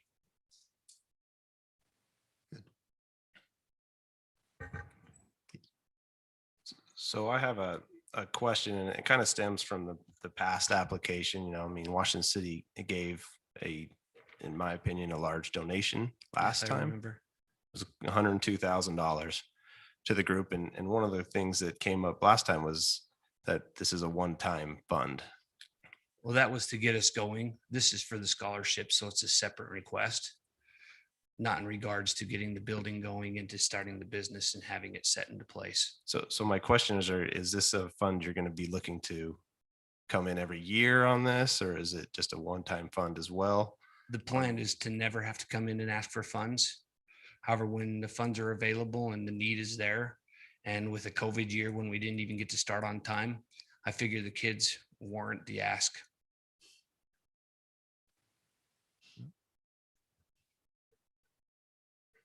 Councilman, you okay if I jump in? Yeah, go ahead. Tell me about your scholarship program. How does that actually work? for When we a get the kid to scholarships, apply? whether it's through RAP tax funds or whether it's from sponsors, they go into a pool for the program we use for our, it's called the Dance Studio Pro, where the kids sign up. And as they are in that program and listed as one of our students, it pulls from that pot every single month to pay for their tuition. And so what qualifications does an applicant need to have in order to apply for the scholarship? They have to express the need and financial need, but in conjunction with that, each student has to provide service hours, and parents have to provide service hours as volunteers so that we can use them and make sure that they are really wanting of the scholarship. And it's not just something from a way for some parents to say, oh, here's a place to drop my kid off for free. But it's got to be something that they definitely want, and they have to meet the criteria for all the dances, for the musicals, and the time frame that they have to be there. So they don't get to just come and go as they choose. They have to be there. And if they do that, then is it a full ride scholarship? That's their entire tuition? They have to reapply for every musical that we do, and also for every year for the programs. And you're stating in your application that this is for just this fall semester.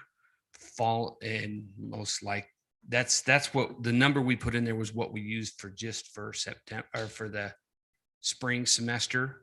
So that amount that we requested was what it was for that spring semester. We're assuming now that things are getting somewhat more normal with COVID, that a lot of the parents will be able to have those funds now. So what you're requesting, maybe I misunderstood that as I read that the request is for what was already expended as a reimbursement for what was in your scholarship for. We've already used those funds. This would be for the funds going forward Okay. so that anyone that's putting on that scholarships, they're going to use those funds until they're exhausted, Not just for fall. not just for fall. So if we don't exhaust them in the fall, we'll be using them into the spring and if needed. In your scholarship model, have you considered the maximum benefit to students? Like, I don't know the exact numbers. I read through it. If you have 50 students that this money or, or 100 for this, what's the maximum benefit that you see? Because of course we want to affect as many children as we can, with this and not just focus one person that might get that benefit this time and this time and this time, of course. Just Yeah, the something like most a kid can get in benefits at 165 a month. But that's the same rate that we charge for all kids to do every program that they would like to. So it maxes out at 3 and a partial rate. And then after that, they can take 5, 6, 10 classes if they want to, but it maxes out at that rate. So they don't have to get charged. If they want to do 10 classes, they still get charged the rate for 3.5. So have you ascertained that this amount that you're asking for would cover the needs for the children that otherwise wouldn't qualify? Could you In restate? other words, is this $23,150, that amount that you arrived at, is that based on the solid numbers of children that you see that would need that amount That was based on the numbers that we had in the spring you semester. had before? Okay. So right now, we haven't had all the classes filled. Mhm. We did add 16 new classes as well, but we are at about 50% where we were. So this is just kind of a solid projection. Yeah. Okay. So have we, and I think I know the answer just because I've asked it to our staff, but like going forward on RAP taxes, any applicants with this same applicant, I think we have a comment stating that we have to have receipts and all that back from where that money got spent previously. Have we received that? Have you had a chance to I compile haven't, that? I haven't been asked for that yet. So Well, I think that's part of the application. Is it's supposed to be by the applicant supposed to submit that. well, when we submitted the last year, that was included last year, but it's been a year since then. So when it asks on the application, it says for the current year. And so it's been over a year since we received our first amount of funds. Yeah. Did you apply information on where you spent that money on that even in the past years? Because we had. Yes. So you do have that, Manager Red? Or do you not know right off? I don't know. I don't know that we have it. I can or get don't it to have you. But Yeah. I think it would be okay to condition it on the fact that we either have it or we receive it. The donation. Yeah, I would agree. I think it's just a prudent thing to do is to get some accounting for. We just want to make sure that funds Yeah. aren't being, because we're handing over checks to people to do what they say they do, but are they actually doing it? And we Yeah. just want to, for our check in the box, hey, yes, they spent it here, where they said they were going to, especially when we have reapplying for monies. And so, and the reason why I asked that is, so was any of the, I can't remember, so that's why I'm asking, was any of that money towards scholarships on the last draw, or was that just to get No. you started? That was for the rent for the first year and the upgrades of the building that need to be done, including the dance floor. So none of that was used for scholarships at that time. And were you able to finish the downstairs? Yes, the downstairs is finished. We have a whole classroom down there and the dance studio. So just for my benefit, not knowing what transpired in the past. So the RAP tax, these funds that you're getting, you get those also from other communities as well to support, to help in that, or? Or is it Where just- we're located just in Washington City, we weren't told we're not allowed to apply for Okay, so it's funds in just other cities. where it's in yours. When we okay. talked to Ivans, they said, no, we already decided what we're doing with all of our funds. St. George said it's not Okay, located in St. George. Right. We did approach the county as well, and they got some upgraded sound equipment for us. So you have applied for some with the county? Yes. They helped you out with that. Okay, that's good to hear. And then the classes that you're providing, especially your scholarship students, that has helped them actually get into like schools like Tuacahn. Correct. Well, not necessarily to Tuacahn, but into the programs that they have at Tuacahn, because Tuacahn's an open register school. So are these funds only for Washington City residents or are they for anybody who applies? I've been putting them to anyone who applies. Okay. Because we don't normally ask where they live because they have to. Yeah, I was be just here one way or the curiosity. other. We on could that end. make that a requirement if needed, but No, I think as was stated earlier, Councilman Ivy, I believe, anything that can help these youngsters, is a good thing regardless of where they might be from. I know there was some that are from the Shivwitz community because they're just right out there and they don't seem to be involved in a lot of things. So we approached them and offered them some scholarships. Thank you. Any additional questions? If not, I'll entertain a motion. So Mayor, the way that we're doing it this year, Tara let me know, is by ordinance. And so she needs just one motion and ordinance at the end, if that's okay. For So the For the whole, whole, okay. All right, So we'll thank probably you. just have to keep track of what you'd like to do and then someone can make a motion. Okay. Sorry. Thank you. Councilman Coates, would you like me to send you that information? I'd like you to send it to the manager and he can distribute it. So just So as information for everybody, there's been some confusion over whether we've received reporting in the past from different applicants. So we will be going back and asking all applicants to send in the reports if we don't have them. So just kind of And that's expect that from general for the everybody. other places we've Yeah. been to. So, Yeah, we'll right. do that. Thank you guys. Okay, artistic resource for teachers and students, DBA, the DeFiore Center.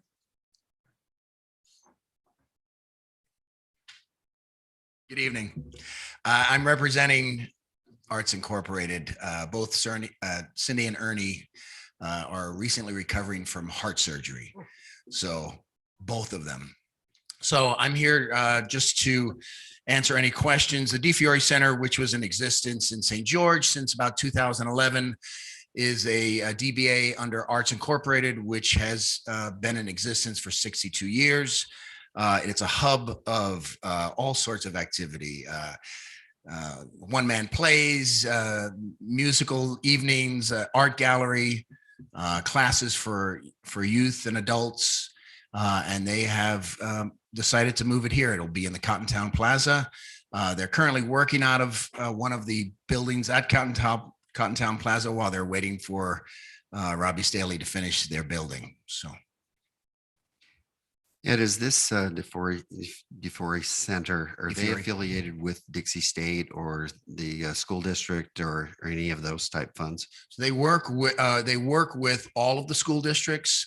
They started in Utah County, Davis County up there, and have worked their way down here. But they work with a lot of the different school districts in the state. Primarily now, most of everything they do physically is here in southern Utah. Are you familiar with the funding that they might receive from those entities? I don't. I don't know what they receive. I know it used to be a line item for the state at one time when they first started 60 some odd years ago. But I would be lying if I knew what they're getting now. And so these funds would be for artistic resource for teachers and students. The reason I ask the question is that if these resources are for teachers, I understand as a teacher that those resources are valuable, but just wanting to make sure that again, most of the benefit would go to the students, correct. And my understanding, it's specifically for the DeFiore Center, which would be in Cottontown Plaza. Thank you. Any additional questions? So is it to pay for area or? I guess- No, I mean, to pay for they the give rent or scholarships. the They give, property, or is it? again, I'm not sure. I really kind of got handed this kind of last minute. And because this doesn't affect me like most people, I don't mind coming up here and telling you what I know about the organization. Street Fest is a DBA under Arts Incorporated. Cindy and Ernie do a lot for the community. They give scholarships to students. They allow up and coming artists to display their artwork. It's a good organization. You know, Ed, going forward, it might be good for these folks to get acquainted a little bit, maybe send us some information and what they're doing while that, you know, the funds that they're. I don't think they understood exactly how this meeting would go. I think when they've done it in the past with maybe County Rap or St. George, you know, it's a whole different process. And, you know, they've got their arts commission there and things are handled a little differently. But I think in the future, you'll see a lot more of them. I mean, they literally closed the DeFiore Center in St. George, sold their house, and now live off of Telegraph in the new homes over there. They're in it to win it here in Washington. Well, we So appreciate them coming to Washington. This will be a great resource. So do you know if they've applied for any, now that they're moving here? Is St. George not giving them the? I tax funds believe that they've they- only applied for county. I guess my question. Their you might not know. application states that they applied for Washington City and Washington County rap tax. And then it lists other contributions that aren't identified. Yeah, I saw that. I'm asking in the past, did they receive them from St. George? Yes, And now St. George will not do that because it's in Washington. I'm not certain. You're not certain. okay. They may have applied there because they still have activities that go on in St. George, but primarily all of their physical activities will happen here in Washington. Does any of the paperwork define that? Ed, do you know any of the? I was trying to read through this as I was sitting back there. There is some of it, you know, Rowing DeFiore made her home here in Washington. She's kind of well known. You know, they like to tell the story of. Kind of my aunt. Yeah, kind of. I heard that. Kind of. Yeah, more than kind of. Rowene Bigler DeFiore, yes. And back in the day when they didn't have zip codes, they could put her name on it and it would go right to her. She was pretty well known in the community, from what I understand. And so, Well, I had one art class or one music class from her at Dixie College years ago, and I'll never forget it. did she pass you? She, yes, she did barely, but she played the ivories with as much enthusiasm. as And Quentin Nyson. didn't she write Are You From Dixie? Yes. So she really was the heart of Dixie. Yeah, that I wish I had more of an education on how to proceed with that. I know it's a good organization and We appreciate it. Good information, Ed. Thank you. okay, thanks. Okay, Washington City Leisure Services.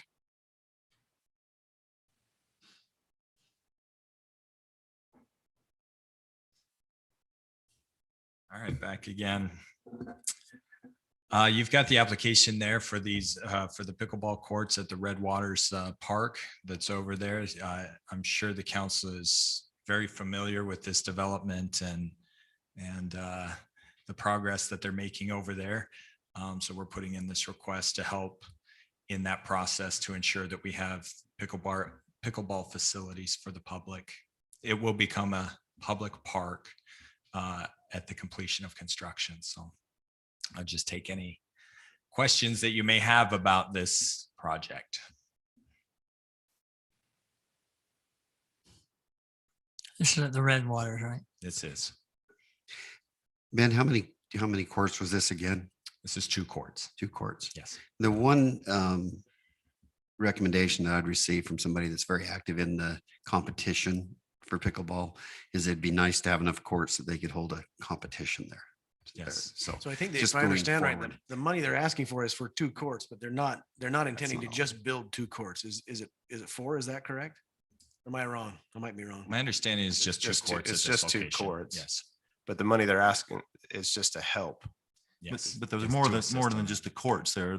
There's a the park. basketball Correct, court and part of correct. the park and stuff like that. Yes.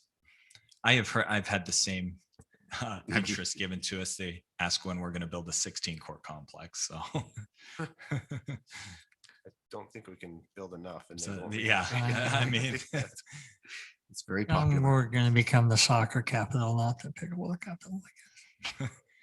both. Thank you. Ben. Any other questions for Ben? Thank you very much. Red Rock Music Association.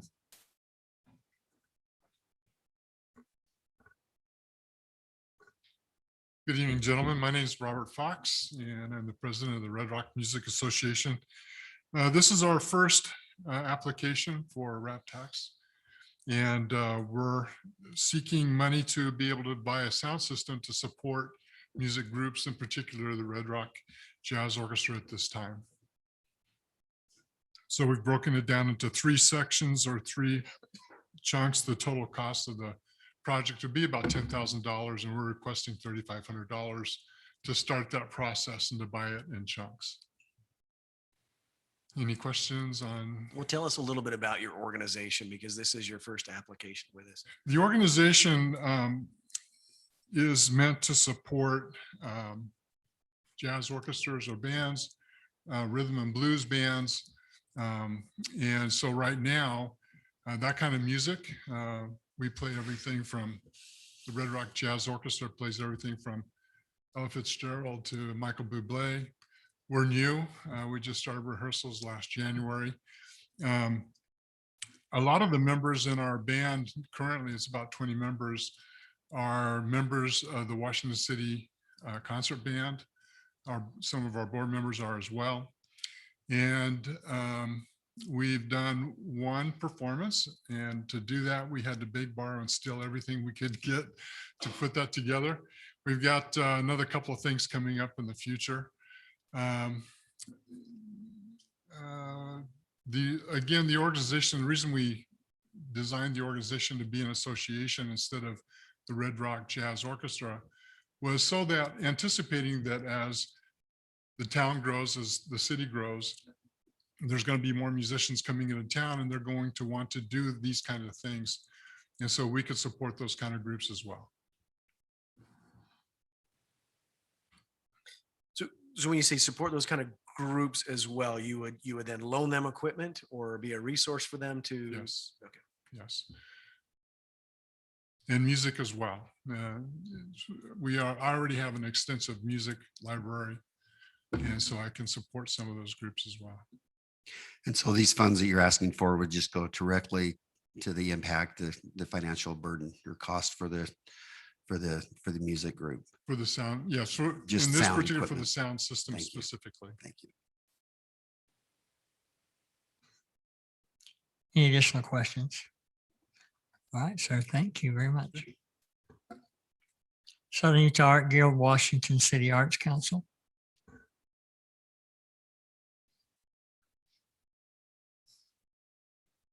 Hello, gentlemen. I'm Melanie Olson. I'm a Washington City Art Council board member, and our chair is out of town, so I'm speaking on Deb Bice's behalf.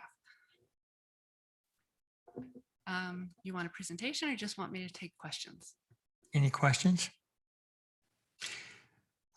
Well, I'll start it off and tell you how wonderful the art exhibition was. I don't know if that's the right word for it, but Mayor Nelson and I was there, and others, and it was very entertaining from a guy that has more of a sports and that background. A little bit of cultural impact was wonderful. So why don't you tell us a little bit about that, your show that you had up at the community center, and tell us how you've grown and what you've done and what you feel like this money could be used for going forward to build it even better, further, bigger.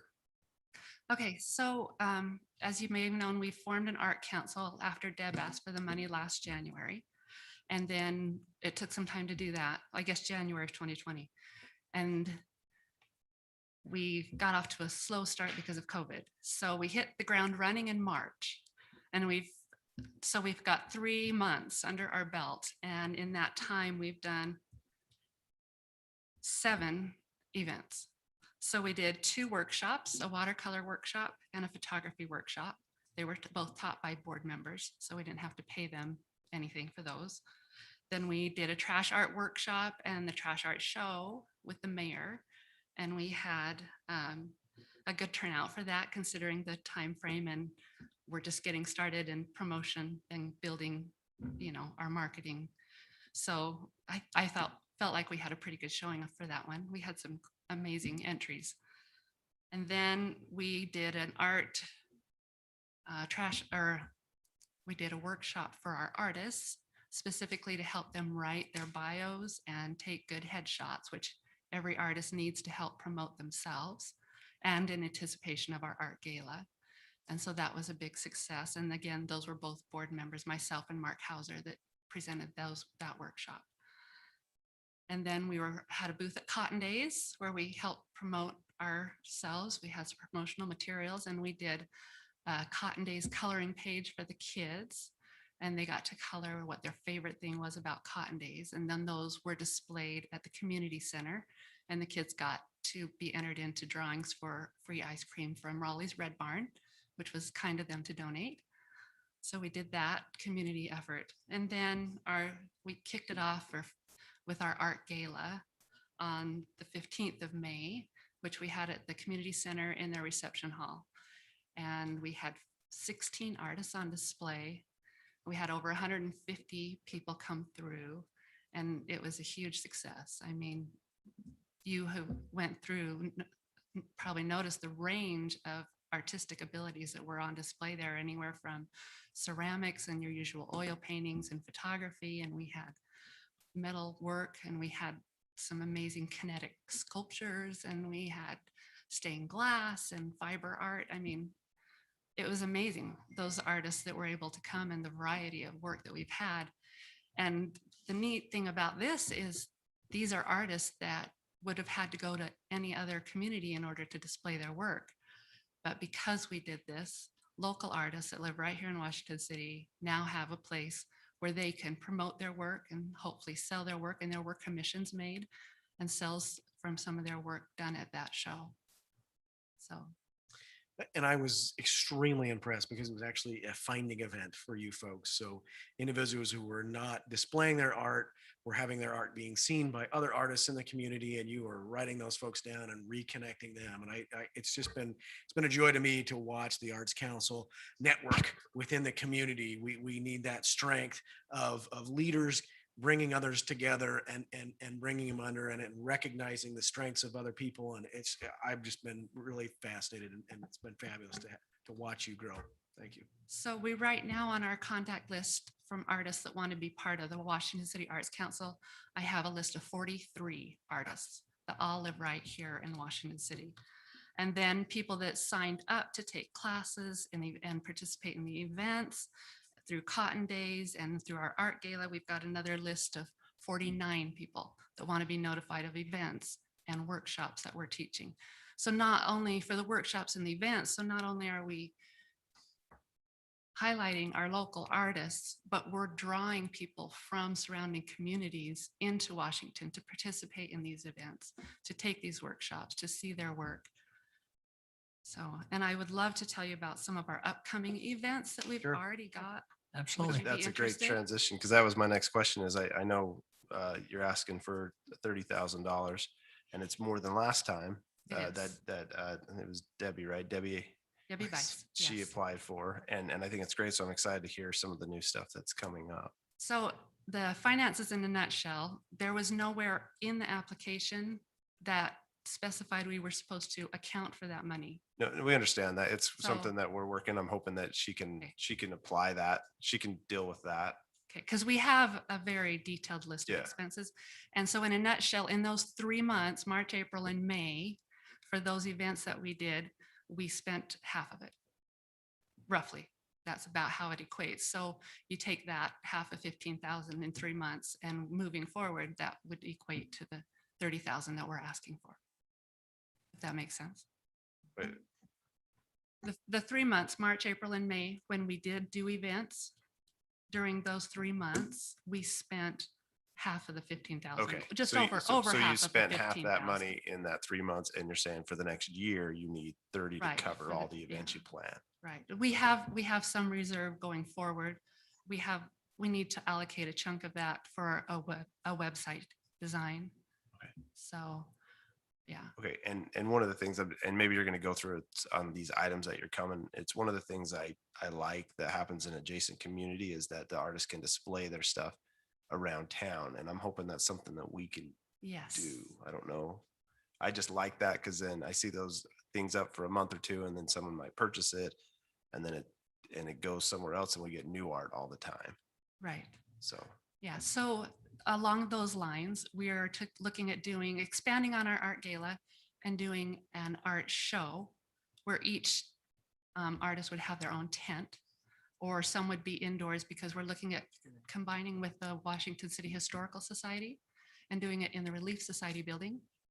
And so we'd have tents on the grounds and we'd have some of them inside the building. We'd have live music, entertainment. I've already got somebody in mind. And then, Led Zeppelin, huh? Led Zeppelin.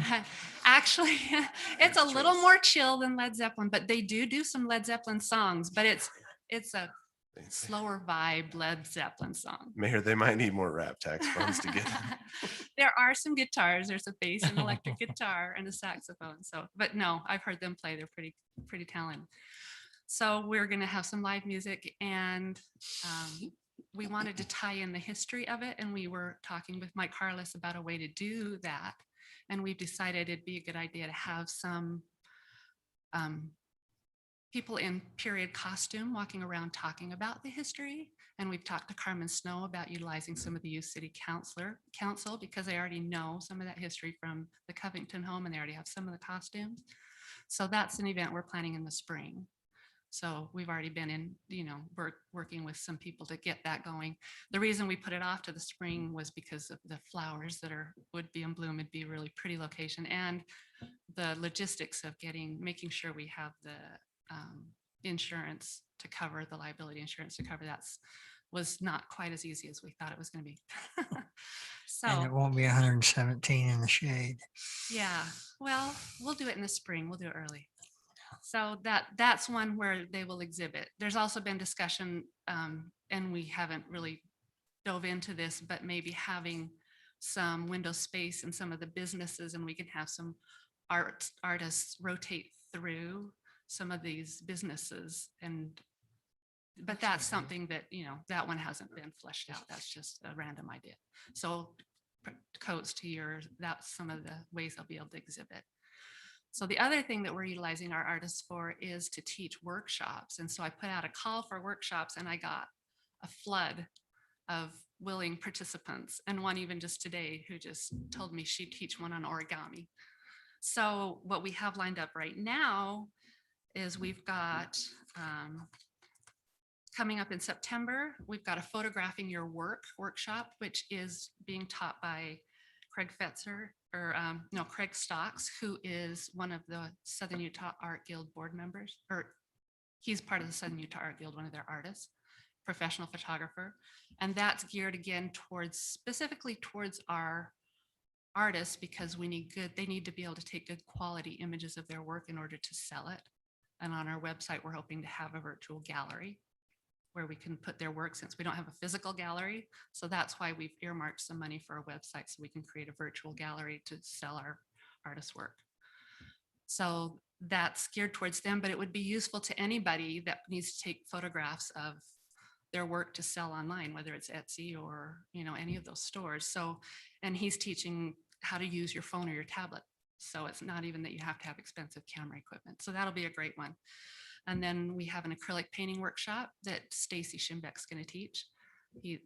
Several of you know him, I know, and he's taught at the high school level and at the college at Dixie State. So he's going to teach that. And then in October, we've got an artist, Craig Fetzer. And if you look him up, he's pretty well known. He's sold a lot of work, and he lives here in Washington. And he's going to do a series of 4 Saturdays and teach an oil painting workshop. And he's broken it down from start to finish. So you start with the basics, and then by the end, he talks about framing in the last one. So that's a series of 4. And those are done, booked with the community center, committed by the artists, good to go. And then in the pipe, we've got some stained glass workshops from some of our artists. Colleen Granger and Catherine Fry are working on a stained glass workshop. And that one's going to take a little more because it's more supplies and a little more complicated. And then Stacy Schimbeck is back with Sheila Nakanishi that you saw at the art gala. And then hopefully Stacy's aunt Anita to teach a hand-built pottery workshop. And then we've got an acrylic pour workshop, which is a very popular method right now. And then the origami workshop I talked about. And we've also talked to Jerry Anderson, the sculptor that did your garden and a lot of the sculptures around town, about doing a lecture and a book signing, as he's getting older and we want to make sure we hear from him. Sure. So, and then another thing on the agenda is we formed a children's art advisory committee, because there's already children's art in the area and with the schools, and Ernie Deuce is going to also advise us. He's going to be an advisor on that committee as well, because he's tried to get into the local schools and it's been a little difficult. So I want to make sure that even though I have great ideas of what to do with the kids because of where we've lived before and I've done in other communities, I want to make sure it's going to fit what the schools need and want. We don't want to jump into the schools and offer something that's not going to be needed or received. And then also we wanted to do a kids art in the park. So we've got some kids art and some kids specific classes too. I think the origami would lend well to a kids class too. As you build your calendars for these items going forward, would you please send a copy to our recorder? Sure. So that she might send them out to us so that we can know about them Yeah, absolutely. And like I said in the application, we don't want to compete with anybody that's already doing anything like the community center. I know one of the reasons we didn't do a lot in the summer, besides the fact that our leader left town, is because I know they had a summer program for kids art. And so we don't want to step on toes or duplicate something that's already being done. So we want to work with them in conjunction with them so that we're not duplicating what they're offering as well. And I certainly appreciate that. But as many children as we can help and give opportunities, we need to do it. So I appreciate that. Any other questions? Any other questions? Thank you very much, Melanie. You're welcome. Okay, the concert band.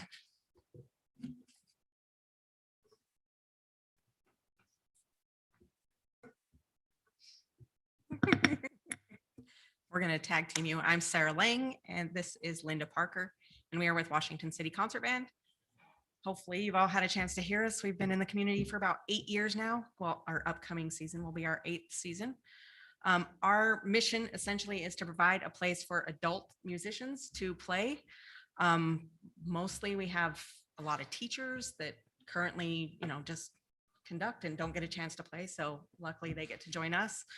Adults like myself and I think Linda, who left high school and then haven't played since. And so mostly that's kind of what we're about. We rehearse in the old gym and we ride in trailer in the parades and play cotton days and anywhere else you'll let us, but we're kind of big, so it's a little hard to get us all in one little stage. But and then Linda has the Rap Tax info, but do you guys have any questions so far? How many members do you currently have? We're hovering around 40.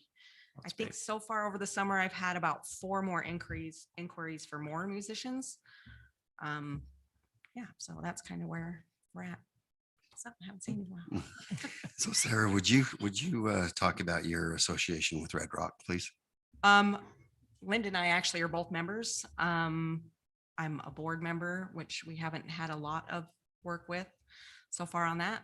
But we're just basically playing. We have rehearsed a little bit in Washington City, and we love to play. And the nice thing about Red Rock is it's only 20 members, so it's a little easier to fit on some of those smaller stages or the balcony at the Covington home, which the band doesn't fit on, right? So a lot of those things we can interchange those events and work that way. So I think our costs mostly, we did not ask for dues last year. We were able to safely play through most of our season without any incidents. We used the whole gym 6 feet apart and the stage. So we used the whole thing. And we didn't have any incidents. We're able to do concerts and broadcast those live. Hopefully some of you guys got to see those. Did that help the acoustics to spread out? No, the acoustics are terrible in that room, which is, if you'll notice on the application. It's not a band space, but. So just a Sarah, quick clarification. You're asking for 2,500. Yes. Okay. We have 2,000 down on our overall. So we just need to make sure it's 2,500. Okay. I don't want to step on the council's toes, but is that enough? It's a fairly small request. I was talking earlier.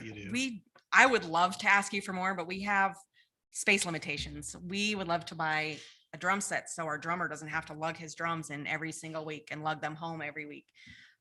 We would love to buy a lot of things like that, more music, place to store our music, because right now it's in a former board member's hall closet.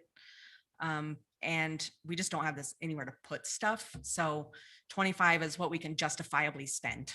The acoustic panels that we're working with the Historical Society on for the gym, we're estimating about 1,800 on that cost. So that would take quite a chunk of that 2,500, but we feel like that's going to benefit us, plus other events that you might have there, whether it's a wedding reception, a meeting, a dance, who knows, you know, it's a good benefit for the city and the gym. But I think it's also important to realize, in addition to our 40 to 50 members, we're doing 3 concerts, public concerts a year at Pine View High School. We perform at Cotton Days, Pioneer Days, and there we're getting 100 to 200 people in the audience. And that's everything from families with small children to retirees to older people. We would love to have more music, that we can do more concerts, that we can get into some of the senior homes and invite them to come and hear us, or send small groups into there.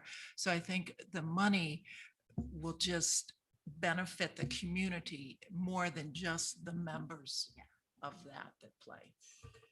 I don't know if you guys are aware, but music is not cheap. A standard, I don't know if you guys heard our super cool Meatloaf rendition from last year. It was, I think, $90.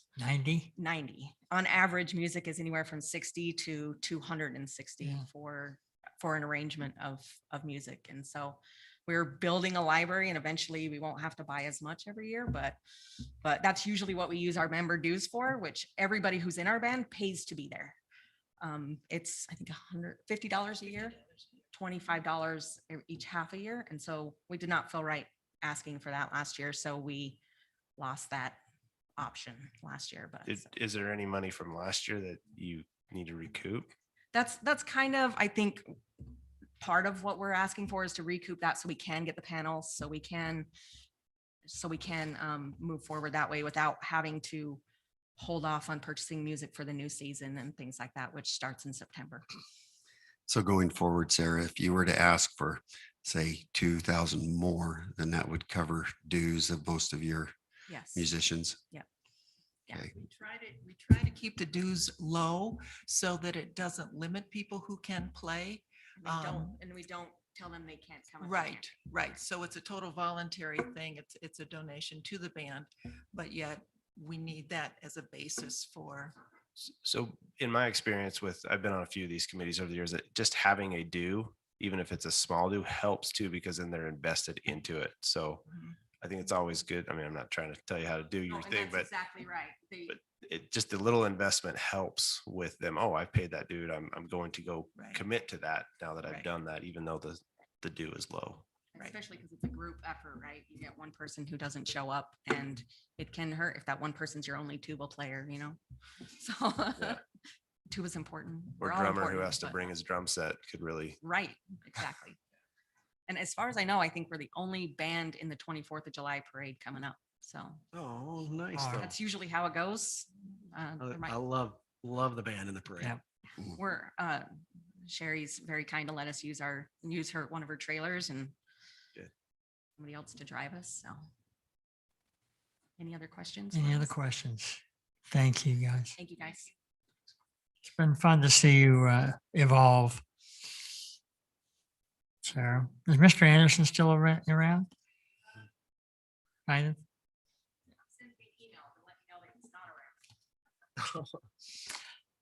Okay, so Before I just kind of wanted to all of the applicants, I would like to apologize.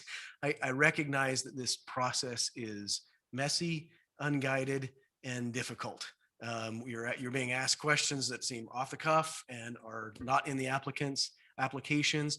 And again, my heart aches for you, and I feel sorry. The process that we put you through, I would desperately love to see us do a better job, Washington City, as a council, and have this a little better. I have tremendously benefited from having the Washington City Arts Council, their professionalism, their network. when I see these things, they are part of the group that I go to get ideas and to get a check with. I would personally love to see the Arts Council morph into an advisory board for us. We don't have any goals and we're kind of just fumbling around with this. So again, that it's a difficult thing, but I appreciate you coming, appreciate the work that you do, and I apologize for the process that we have and that this is not the first time, but multiple times where this has not been my favorite thing. And it should be a really good thing because we didn't even set this tax. The state of Utah set this tax.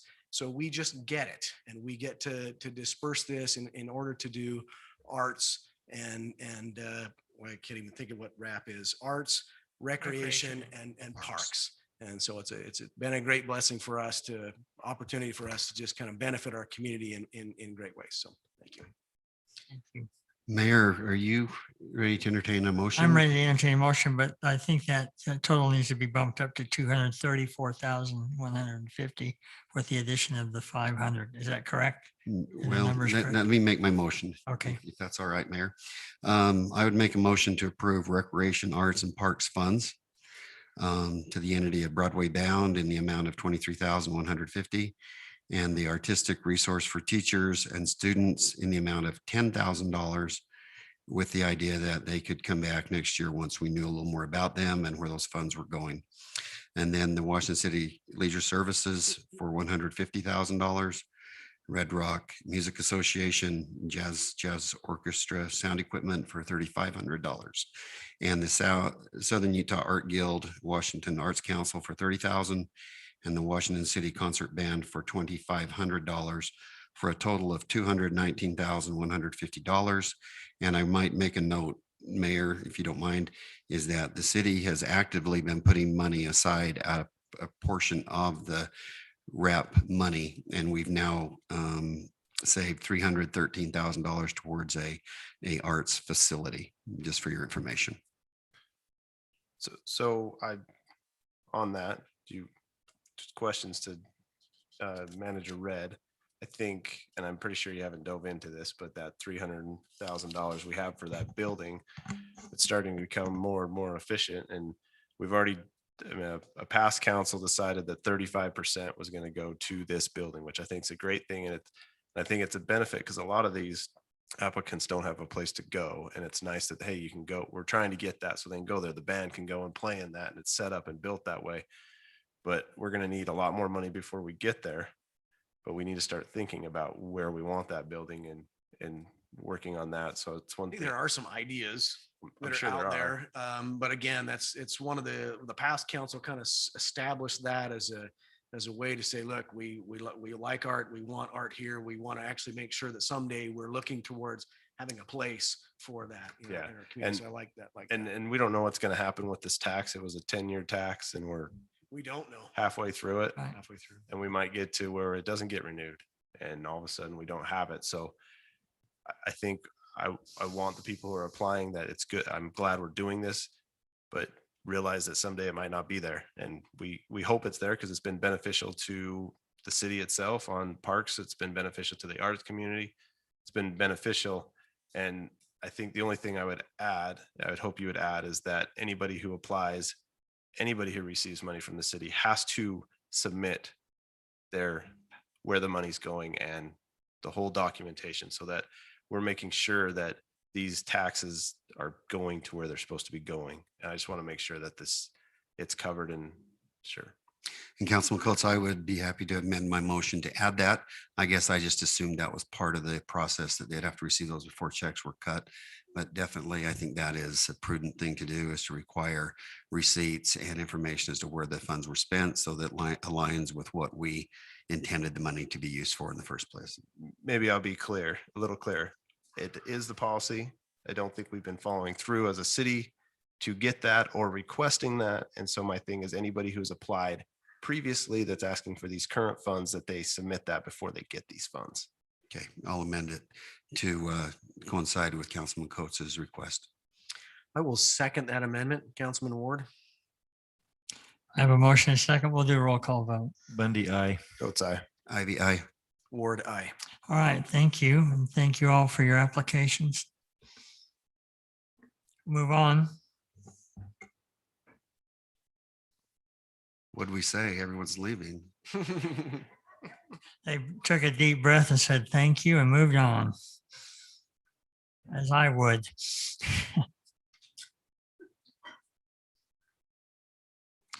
Item 7, preliminary plat.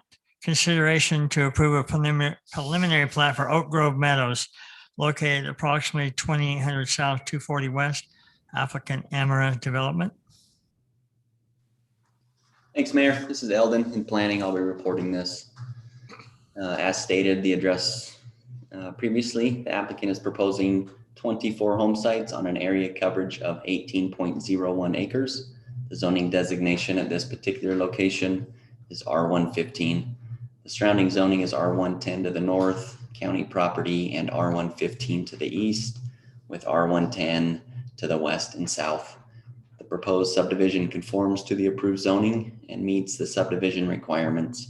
However, Public Works cannot recommend approval due to the lot-specific retention being in conflict with city ordinance. However, the City Council may approve this type of LID if they see fit. The Planning Commission reviewed this request on June 16th and unanimously recommended approval of the preliminary plat for the Oak Grove Meadows subdivision to the City Council based on the following findings and subject to the following conditions. So this Councilman Ivy, the first question I have is how would we rectify this conflict? Is there a way to do that? From what I understand, your motion can override what the ordinance states, that this type of retention must be approved by City Council. So if you, I hope you remember, Councilman Ivy, that this is right here is my biggest fear with LID, is that we're putting it in the backyards of people's houses. And now we have to require that someone who owns a lot, that the city has to go inspect someone's backyard. This is exactly why I'm against LID, but it was mandated by us. And so I am very against putting LID in the people's backyards. It needs to either be in the detention pond or they need to allocate a different location for this LID in the development, because I'm not gonna, no, let me finish. I'm not going to infringe people's property rights by saying, we're going to put an easement on your backyard and this is where it's going to be inspected, and then have our city inspectors have to go to the house and inspect the backyard in their it's personal property rights. And I think it's an infringement on their rights, and I don't agree with it. But if I may say something, this is Mark Fonger. I'm the design engineer from Premier Design and Engineering. When this plat was originally submitted, we actually duplicated the LID from the Oak Grove subdivision that's across the street. It's the same developers. It's really the same concept. After that submittal, we worked with staff, and I see Mike Shaw's on, and he can verify this, but we've worked with staff and we've come to an agreement to remove that LID from the backyards. And let me explain why we went with the backyards in the first place. Just briefly, not going through all the details of the design, but we put it in the backyards because staff was requiring us to meet the 100% of the goal. The water, I forget, it's WRQV goal. Craig, you probably know that acronym. But anyway, even though the LID guidelines give us some leeway in specific instances where the regionally recommended BMPs don't really apply very well. This site is one, it's very flat topography. At the time we put this design together, there was no storm drain or natural stream downstream that we could take our stormwater to. And we have shallow groundwater. So as you know, in the LID documents, if you have shallow groundwater, the vast majority of the recommended BMPs just are not recommended anymore. and yet we were being forced by staff to somehow store all of that 100% of the calculated volume. Since then, we've worked with staff, and they've actually given us some leeway, which I think was the original intent of the LAD in these circumstances, to only design the water quality volume for a portion of that total requirement. So since this plat was submitted, we have worked with them. We would like to modify the recommendation, and we've already submitted a modified drainage report that details a bioretention cell where we show a detention basin up in that top left corner that's on the screen now, and remove all of those rear yard LAD retention basins. That has been submitted to staff. We've received positive comment back, and we'd like to move forward with that as a modification to this plat. So, Mike, did you have anything more to say there? Nope, we are good with that.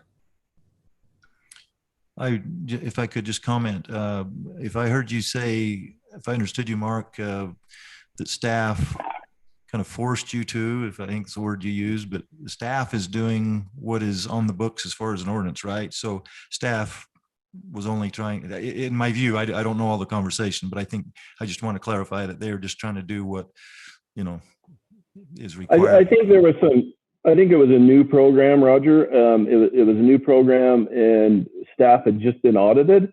And so they were very gun shy. When we recommended less than 100% storage of that volume, they would not allow us to get on the agenda to have this discussion with you. We redesigned it in this manner and was able to get on the agenda. Since then, we had further discussions and have come to an agreement that you know, I as an engineer, I can stamp and feel good about, and I believe meets the intent and alleviates any of the concerns that Craig had with the rear yard LAD. Yeah, thank you for that. I'm on board. I don't like to see that either, but we have been mandated to do something. And I think that was just an option that was in the ordinance, as I recall, that it could be done on an individual lot basis, which personally I wouldn't be in favor of.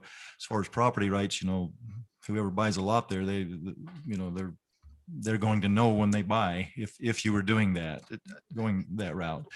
I agree with you, Councilman Bundy. The reason why I think when we wrote the ordinance is that we all felt this is being mandated on us by the federal government, and I just felt like it's unfair to people to have to deal with this when it's somebody who owns that lot who isn't in the industries doesn't understand why the city staff has to come make sure their grass is.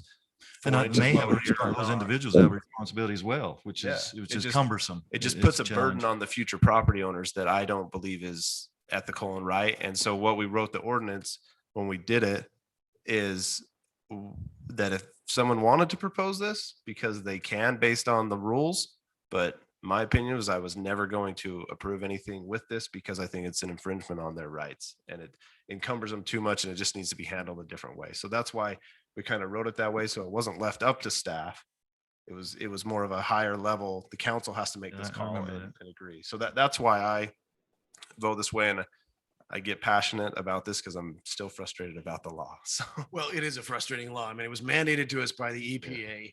And we're, you know, I know staff tried to coordinate with other municipalities in the area, and was just all of that effort fell on deaf ears. But we're here and we're kind of having to deal with this.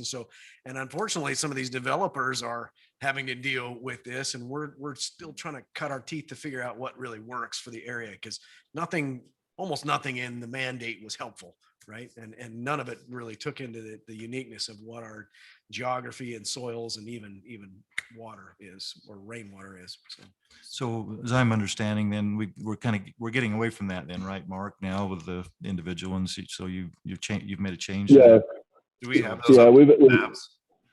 We have not updated the map. We have not redesigned it. We need an outfall. In order for a bioretention cell to work, we need an outfall.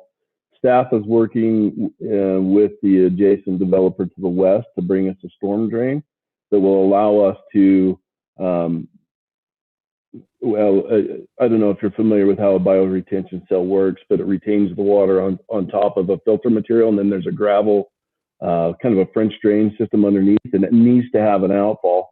We haven't got that design information from the developer to the west yet, and so we haven't been able to fully design that bioretention cell.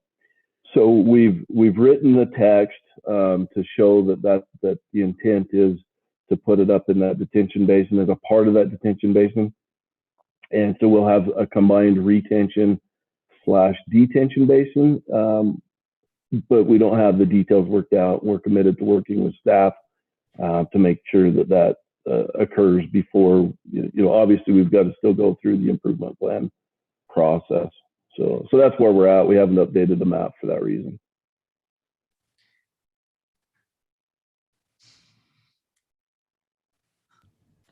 Mark, Mike Shaw.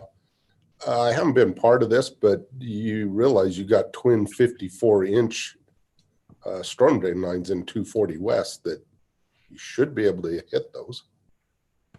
They're really shallow, Mike. With this property draining to the northwest, actually, those 54-inch sit above our property, and so we need to go to the west. And they're on Tree Street. The developer to the west and their engineers bringing us a storm drain. We just don't have it yet. Okay. Any additional questions, comments? It just sounds to me like we're not ready yet. Is that what I'm hearing? Well, it sounds to me like we're designing in the meeting. We're not ready to do I anything think with what it. they're proposing is the preliminary plat, but the only additional item in my mind is this LID. And we're saying we're not doing this LID and they need to do the other method.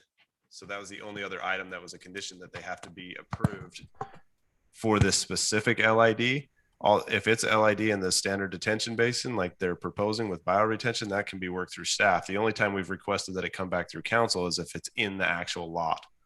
So so the way I was going to word it is that condition that the LID is not approved as outlined and that there's no LID within the single family lots to help move this forward.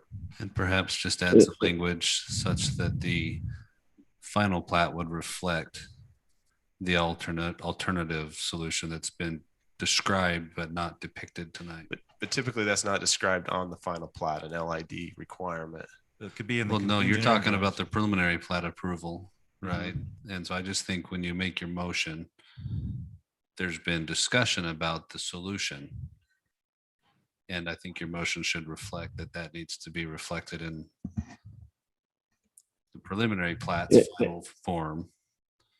And on the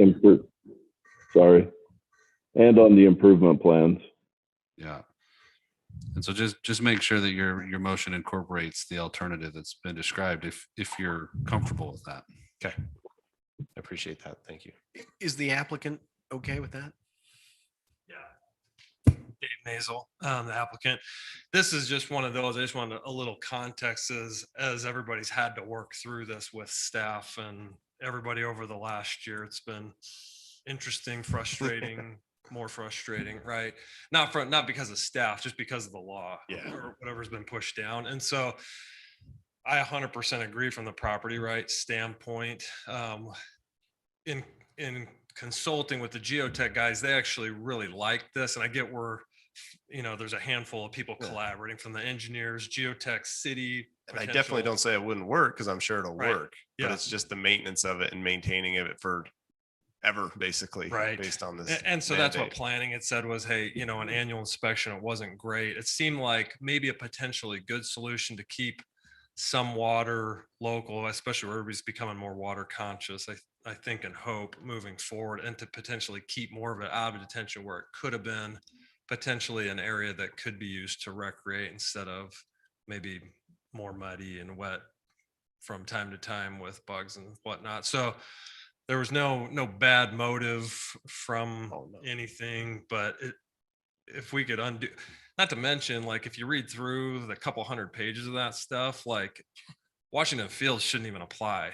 I think it's just my opinion is I truly believe there's groundwater at 3 feet, 4 Right. feet. So why are we doing LID there? That's what I mean. If you read, it should be written out. And I mean, I'm not trying to solve all your problems, but, and I don't know what Public Works stance is on it, but in the fields where there's groundwater, it's not conducive. So why do it? And you should be able to do it based on the laws. And that's my opinion that it does do it. But that's just, That's the way I read it too. I have to trust Public Works that the bioretention works, but I don't know why you do bioretention in groundwater, but. Anyway, no, they're doing that the best they can with 200 pages of crap. So Yeah. Yeah, just to clarify that, I guess maybe everyone understands that. The reason that Public Works could not approve that is because it's in the ordinance that it has to come here, just like you said correct. earlier, it has to come here. So their hands were tied. They couldn't do anything different. Right. You probably understand that as well. And it came through with the preliminary plat and you showed it and you went down that road. And I'm sorry if I speak passionately, but I really am frustrated with this law. And so I'm just trying to protect the property owners going forward. So I'm glad it got resolved. I wish it would have been told to us before the meeting and had an updated map to say we're not doing that. Yeah. But I understand things move fast sometimes and LID, it's the gift that keeps on giving. love it. Thanks, Dave. So with that, I will Yeah, will you make your I will motion? make a motion that we approve the preliminary plat for Oak Grove Meadows located approximately 2800 south and 240 west with the findings and conditions provided by staff with the additional condition that the LID outlined in our packets is not approved and that the LID as discussed will be finalized at construction drawings with Public Works and the final plat. Is that good, council or council Signaler? Is that clear? Sounds good to me. And I'll entertain a second then. Monday, second. All right, we have a motion and a second roll call vote. Ward, I. IBI. Votes aye. Bundy, aye. Before we leave, Mark, are you still there? I am. Good to hear your voice. I haven't seen you for years. It's you as well. You and Craig, reminds me of some good times in the old days down there. Yeah, good to hear from you. We'll move on Thank to you all. items. You bet, Mark. Item 7B, consideration to approve a preliminary plat for Standing Rock East at Long Valley, located approximately 4200 east, 1400 south. Applicant Don Bean. Thanks, Mayor. This is Eldon again in planning. I'll be reporting this. The applicant is proposing 191 home sites on an area coverage of 78.70 acres. The zoning designation at this particular location is planned community development, and the surrounding zoning is planned unit development to the north and east and planned community development to the south and west. Proposed subdivision conforms to the approved zoning and meets the subdivision requirements and other city ordinances as it relates to this location. Staff has reviewed the request and recommends approval with conditions of the preliminary plat as outlined. The Planning Commission reviewed this request on June 16th, 2021, and unanimously recommended approval of the preliminary plat for the Standing Rock East at Long Valley subdivision based on the following findings and subject to the following standard conditions.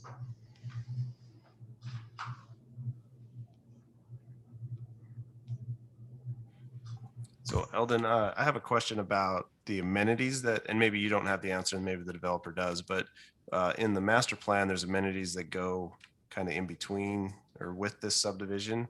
And it kind of seems like go along with the existing overhead power line. Are those going to be installed at this time or are those being at a later date? What I understand, they're coming at a future date. I know they're working on it. I'm not sure of the timeline on that though.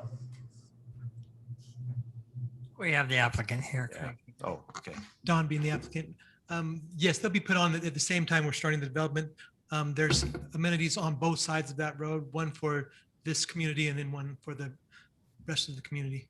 So are these the park spaces right here that we talked Yeah, about? those are the park spaces there. And then they have a clubhouse right there and there'll be a pool and some other amenities around there. So this is the clubhouse that's right here. Yeah, Okay, so they you're will. building that clubhouse right now and then that's gonna be landscaped in park space and Other the amenities trail. surrounding through there and trails. Yes, Okay, and those items will be addressed with the construction documents. yes, they will. Any other questions? Thank you, Don. I don't have a question for the applicant, but maybe for staff. How is the Washington Dam Road coming? Is Mike Shaw could answer that? Or? Well, he's thinking about that. Mike, are you still sitting in the conference room? Mark Rains gave us an update on the planning commission meeting. He did state that all the materials has been ordered, and we're just kind of at the edge of moving forward, other than a few properties that we're still waiting for. Mike, go ahead. If Mike's not there, I'm on. Okay. So You what was the promised you'd question? answer this I was distracted. So what was the question? Mike, I was just wondering how the build out of Washington Dam Road is going, how that is So progressing. yeah, we're working through it. We're working with property owners. It's, as council knows, it's a very hot topic with these property owners on there. We're moving ahead. We're getting property owners sign off. We're probably 75%. Materials are on site to start construction. We don't want to start until we have right of way acquired, other than we might start the water line replacement to get moving with that, but it is still moving ahead. Thank you. So, Mike, do you have a rough idea of when that road project may start? I guess there's probably a big gap between we actually see homes on this development and when that road is done, I assume, but that needs to happen. Yeah, I think, yeah, we'll have the road done plenty of time before they actually they might have some homes started under construction, but there will be nothing occupied or COs on those homes. I would say probably roughly within a month we'll be under full construction. But like I say, we'll probably start the water line here in a week and a half. So the contractor's been selected on this, correct? Yes, it's Desert Hills. They got the bid on the project. Thank you, Mike. Mark, we may not need you. Sorry. Don't be offended by that. Okay. All right. Any additional questions? Ready for a motion? Councilman Bundy, I motion that we approve the preliminary plat for Standing Rock East at Long Valley, located at approximately 4200 East, 1400 South. Second by Councilman Coates. All right. I do have a motion and a second. We'll do a roll call vote. Bundy, aye. Coates, aye. Ivy, aye. Ward, aye. Thank you. That's approved. Item 8, public hearing for consideration to amend Title 6, Public Ways and Property, Chapter 7, Standardized Street Addressing, Section 6, Multifamily Residential. Applicant, Washington City, Drew Ellerman. Thank you, Mayor. I'll kind of keep this hopefully quick. And I think it was about a year ago, a little over a year, we updated this part of the code, but all we added, we didn't have this in the code, was we did section 6-7-6, that first paragraph. Well, since then, as most things happen, right after you amend the code, it seems like you run into a problem that you didn't account for. So through our emergency service folks, basically Dale over in the GIS and the Public Works Department, our fire department, Public Works Department, our building department, we ran into these problems with these apartment complexes because, as you know, we didn't do many until about a year ago, and now we have sufficient for all of our needs maybe, and then some. But with that, we found an addressing problem, and it's how to label multiple buildings under one, that are on one complex, in essence, an apartment complex. So with that, we had them start to letter them. That's the best way to do it. Was they had an address, and you had building A, B, C, and then within each building, you have then an apartment number. But then to find those particular buildings and have the sufficient thing drove us to have to now do letter A as part of 6-7-6. So that's all we're really adding, is all these requirements when multiple buildings. And so you have number one, letters are to be used, visible letters on the buildings. And so If you want me, council, I'll read through them. You probably read them. I mean, reading all 7 might get cumbersome for you, but I'd be glad to read it if you'd like me to. But basically, that's what drove us, was having these letters and have them big enough. But we did it per size of the building. We thought, well, if we don't want to make it a one size fit all. So we went and found some other folks who have done this. And so basically the letters get bigger as the floors go up.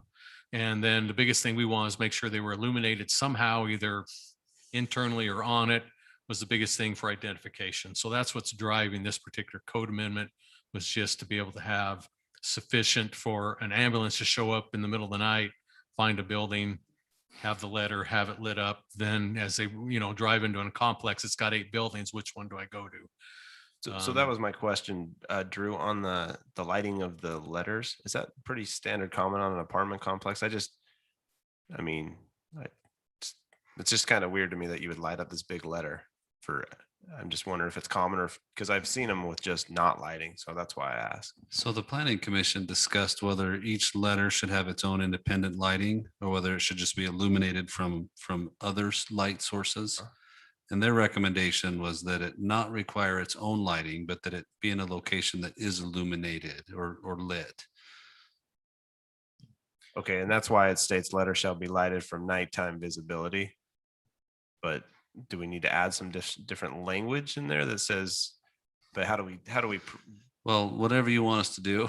No, I'm asking some opinion because I don't know. I'm just I would asking. say we'd give them the option, is what if they want to buy a letter that has the lighting in it, as you can get from, like, say, a sign company, buy one letter that's directly wired, has a timer on it, or they could have, just as long as we can make sure that letter is lit somehow by some source. I guess my question is, who's the person that decides if it's lit enough or not?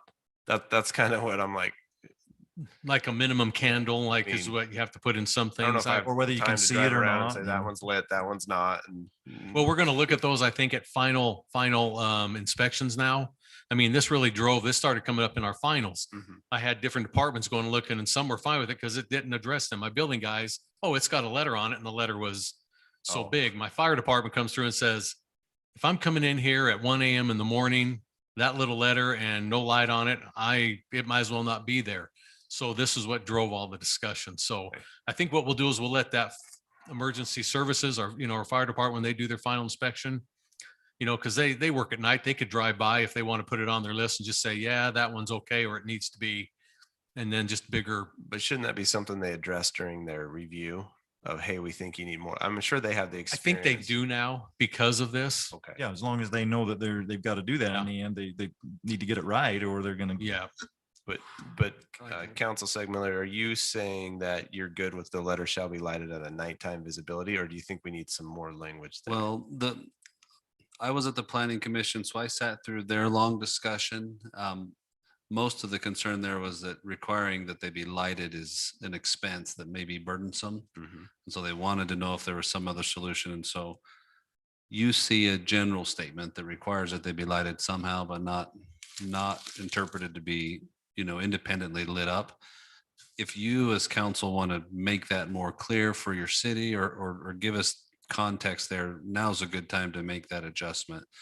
I would like to see some different language that helps, because when I read that, I was like, hey, you got to have a light on that exact letter. And now that you said that, it makes sense that there's some other accent lights that could already light it up, but maybe there's some language, and I don't know the language that it would be, that could say, as long as the letter's lit by so many lumens, I don't know, because they can do those analysis. And I think we could just reverse the sentence a little bit and add some standard, letters shall be displayed where they can be visible at nighttime. And then if you wanted to add anything else, maybe, and lighting may be required per the fire chief, or yeah, I was gonna say, could you just write it that it's sufficient for nighttime emergency navigation?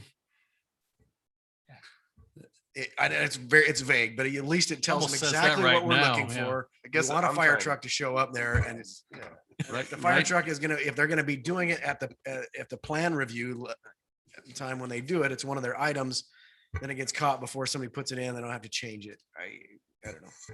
That's my point, is during that review process, the developer, the owner, but better be getting it right, or that they may have to go to the expense of changing it if it's not visible for the emergency services. So as long as they know. I've got that an it's- alternative for you, but why didn't the city just buy all the letters in different sizes and they have to purchase the one we want on there? I mean, it's easier I'm to not- do that I'm than not sit hung there up and on do the sliding thing. illuminations. I think it's fine the way it is personally, but, Yeah. one thing I did want, to make sure of is that this is, you can digest this as far as your regulation of this thing, right? Because when I read it and going clockwise and right and this, I'm not Yeah. sure that I could follow, but you have it. to Well, where this you is can coming follow it, right through. See, Dale Simper works through Public Uh-huh. Works, but he's our emergency. He does all our addressing. Dale's the guy that gives out, and Dale sits on these committees with the ambulance, the county emergency services group. So Dale's in on these. They meet, I think it's once a month, but they all talk about this kind of stuff.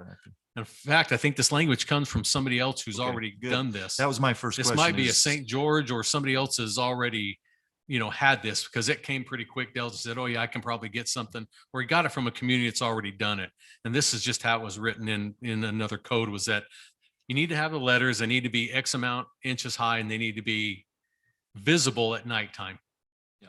So The language is probably fine. I like to be more specific so that it's not one person's interpretation to another. And so that's all I was trying to. I think you reflect the concern of planning commission. And so we could just say letters shall be lighted for nighttime, letters shall be lighted for nighttime visibility. And then you could say comma, whether independently lighted or illuminated by other source.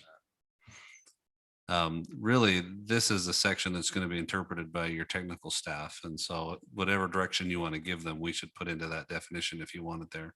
I like those additional words. I think it helps that there's options. Sure. So Drew, comma, whether by send it to independent me in lighting. you want to write it to me in an email and I'll just add it. Let me just restate it to make sure, comma, whether by independent lighting or illumination from other light sources. I like it. Well, ideally, you want to have it clear enough that whoever is purchasing that doesn't have to have it changed. It needs to be clear enough to help them to do it right the first time, especially if we're going to force them to change it. That just frustrating when. And also, we're not clear enough that your technical staff know what to require. Yeah. So are we having these existing apartment buildings readdress based on this? No, but a few of them have changed the letter size and adding the lights. Okay. But luckily it's now some of the ones that some already were good enough that was just what they put in was signed off by the fire chief, at that time. So, and others, but we wanted to not keep having to go through this. So now we're just making it the standard. So. Any additional questions? This is a public hearing.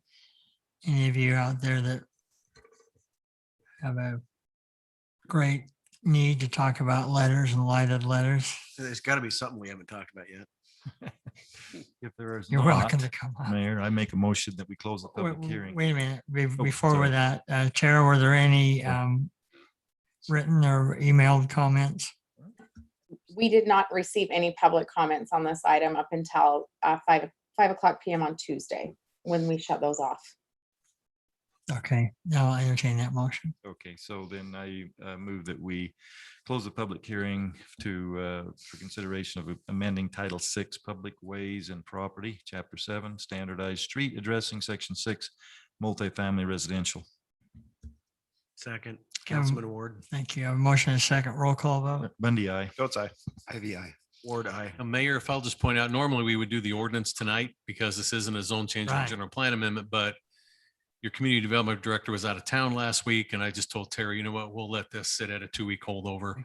Drew, I was in favor of that. Drew, I actually did include it on the agenda. I didn't get that note, so it's on there for Oh. tonight.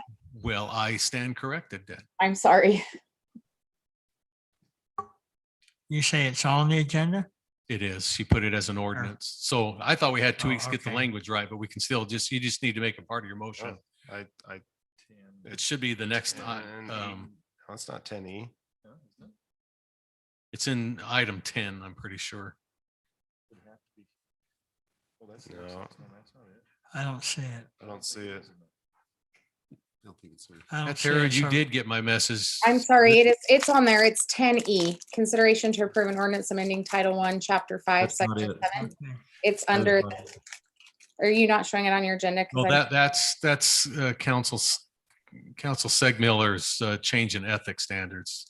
E. Oh. Yeah, that's a different So one. that's You know fine. We'll just- what? We did leave it. I'm so sorry. We did leave We it are off. good. We'll So be back to I 2 stand weeks from corrected and corrected again. that we And I'm will- We'll have corrected 2 as weeks to get the well. language. Okay, we'll move on to item B, public hearing for consideration to amend an additional culinary water zonal impact fee according to the requirements of the state of Utah. Impact fee service area for this analysis includes the Highlands Development Area. Mike Shaw. Thank you, Mayor. Council's approved this approximately 2 months ago, but we actually opened bids on this project. They come in significantly higher, and which put the need out there to increase this amount. The developer of the project area is all in favor of raising this rate up. So we went ahead, did the study, redid the study, raising the fee up to $4,933. That will be the zonal impact fee. The city's normal impact fee of $2,412 will still be intact on those parcels as well. Originally, the council adopted a $2,238 fee, so about double the price of that fee to cover the cost of this project. Sorry. So we done the initial one was kind of more specifically related to the tank, right? And then the tank came in higher, and now it's mentioned in here that it has to do with upsizing of lines to provide the coverage that needs to be The provided. there. original fee included all of that. It's just. Oh, it did? Yeah, Okay. in the environment today, we actually bid the project Cost was out. higher overall then. Right. Yeah. Okay. I And got it. so, even the engineer's estimate when we put it together on the project was $1,297,987, and our low bid was $1,958,614. So we had a deficit of 660,000 just on the bid. And now that's not including any of the contingency or any of the engineering cost or inspection fees, which takes it up to the amount that's shown in the study. So Mike, are we proceeding with this project then now? We will proceed if council adopts the new zonal impact fee. So I'm more worried about, we're doing this for the development, so why are we proceeding if we don't have a resolution on the development yet? We won't proceed until the development's approved. Yeah, we won't proceed with the tank itself until this development has addressed their other issues they have with the council. Okay. Because I just didn't want to, I'm kind of like, why are we moving forward with this if we don't have the other issues solved? Because I think we need to still figure out how this is being paid for and when and all that with the development of going, because we're fronting the bill for this, right? We are, and then we get reimbursed with the impact fees as they develop out. So you are correct. We're not going to move forward until they have approval for their development to move forward. And I And do I we hope move I'm forward- clear. I Sorry. just want to say is that I don't want us to move forward on this. And I think I'm just reiterating until that development is approved through council, because there's no point in us putting out the money if we're not going to approve that development, because there's other constraints that are holding up that development. Correct. So can we make that as a condition on this? Well, but but as soon as it's approved, like correct me if I'm wrong, but you don't have the water pressure to service even a single house up there, right? Correct. So you have to put the whole thing in. So if their development fails, there is the possibility you could have a tank for a house. So the city doesn't have a practice of installing culinary systems before developments are approved anyhow.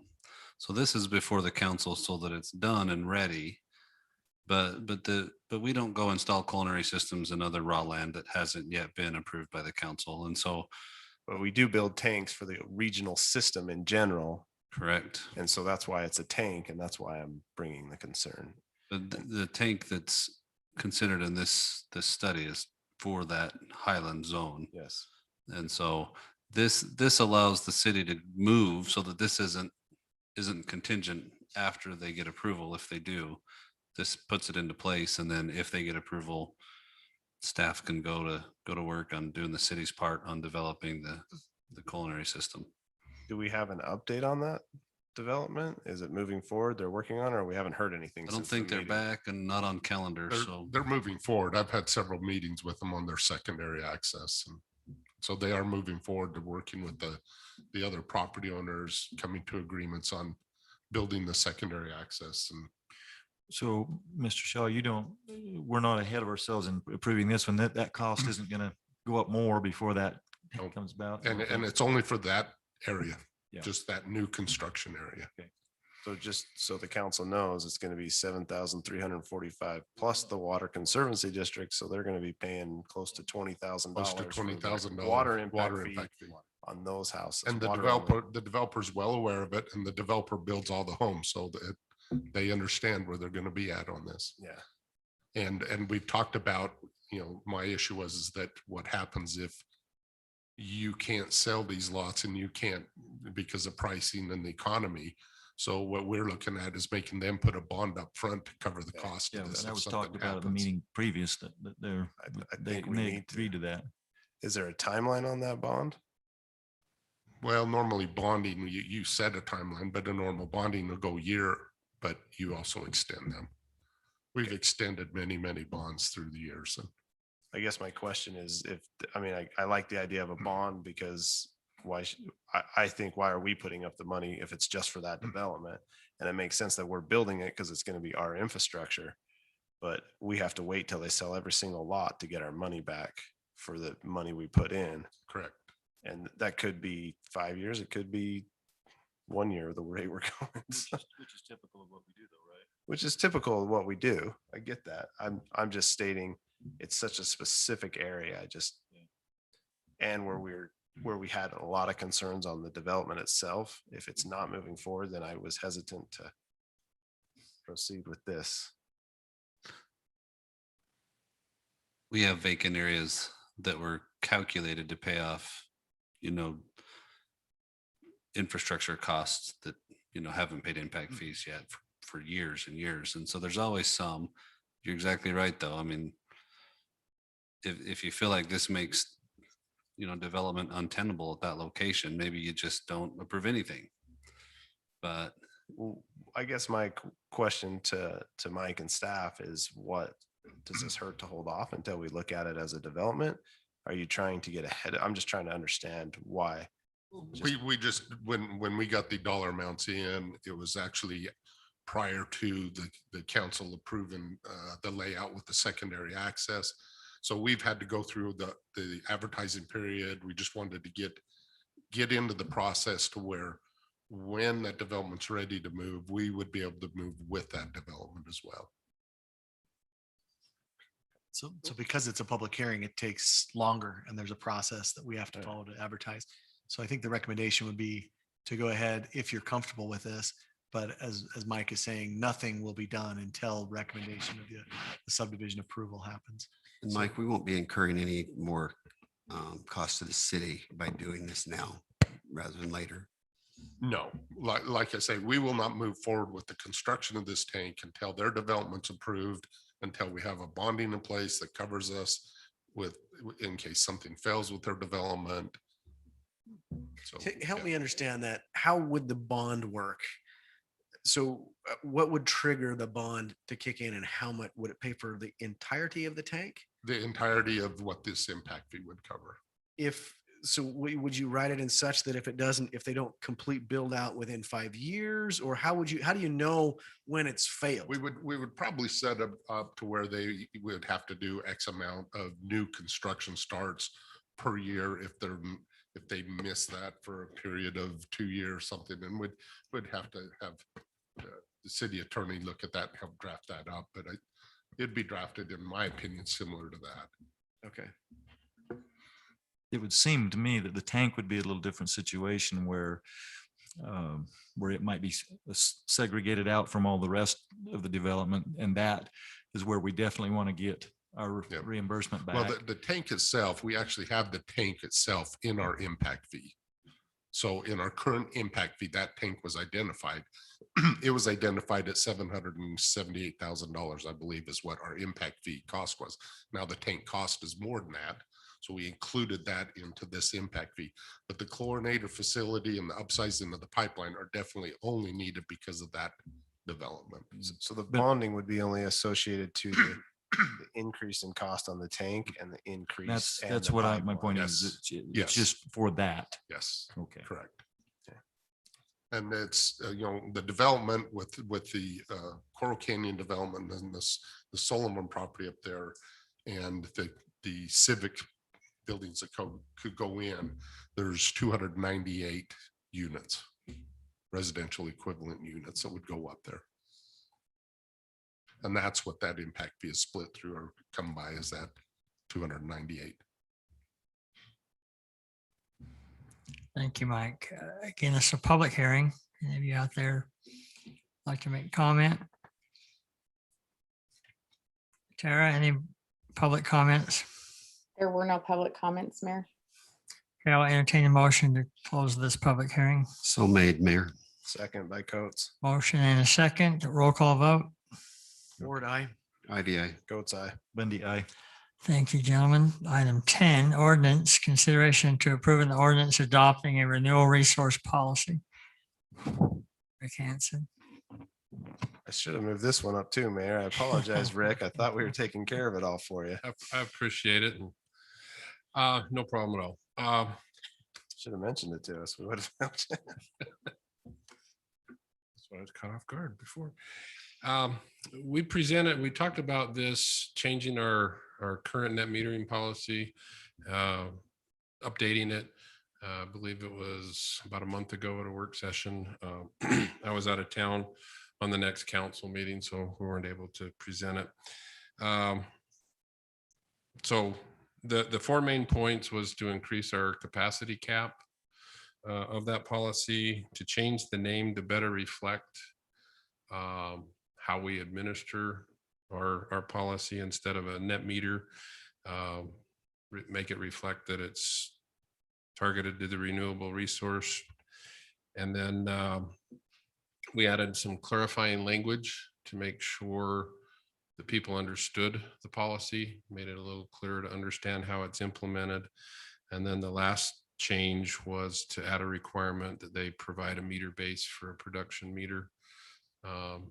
Again, that's usually in the order of $50, $60. It's not a big, and the city would provide the meter for that.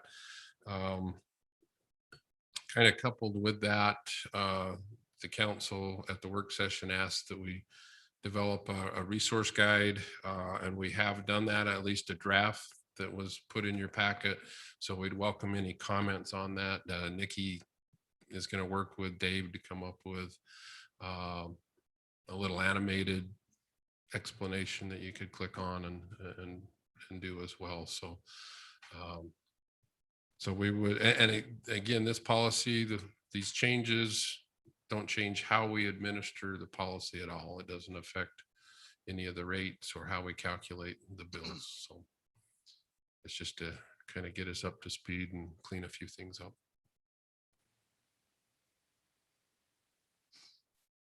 Any questions? I'll entertain a motion. Make a motion, we approve the ordinance adopting the renewal resource policy. Bundy, second. Motion and a second, roll call vote. Bundy, aye. Goat's eye. IVA. Ward, aye. Thank you. Item B, consideration to approve, excuse me, an amendment to an additional culinary water zonal impact fee according to the requirements of the city of Utah. The impact fee service area for this analysis includes the Highlands Development Area. Mayor, Mike I don't Shaw? know. I don't know if there's any more discussion that wants to be had by the council. Mike, you just want me to make a motion, or would you like to speak to us? I'm good. Okay, then I'll make a motion to approve an amendment to an additional culinary water zonal impact fee according to the requirements of the state of Utah. The impacted fee service area for this analysis includes the Highlands Development Area. Do you want to put the dollar amount? Well, if I hadn't thrown my paper away. Sorry. 4,933. Say that again. $4,933. $4,933 would be the zonal impact increase. with a total being 7,345. Will that increase though, Mike? When like say the regular rate increases, so we shouldn't state that, we're just saying the additional. Okay. I found my notes. And we now. don't I'm want to ready. make a condition that it's based on the development being approved through council. When I understood that was already in place, is that? That's I already going to can- happen, but you can certainly make the condition if you want to I would reiterate rather- that. I would you like rather it? I would like it, then it's in writing that that's what we expect, because Okay. Is that an amended motion or is that a I am requesting that he amends his motion, but he can do it or piggybacking his not. motion a little bit here? Make a new motion. Just amend it to include that as well. Okay. I will amend my previous motion to include that this won't be enacted until after the development is approved. Motion, we have a second? I'll second that. Thank you. Motion and a second, roll call vote. Ward, aye. IBI. Coates, aye. Bundy, aye. Thank you, gentlemen. Item C, consideration to approve an ordinance for zone change request C-21-13 for the Red Mesa at Sunrise Valley Phase 3 PUDR design located at approximately 400 South, 2700 East, applicant Midden LLC.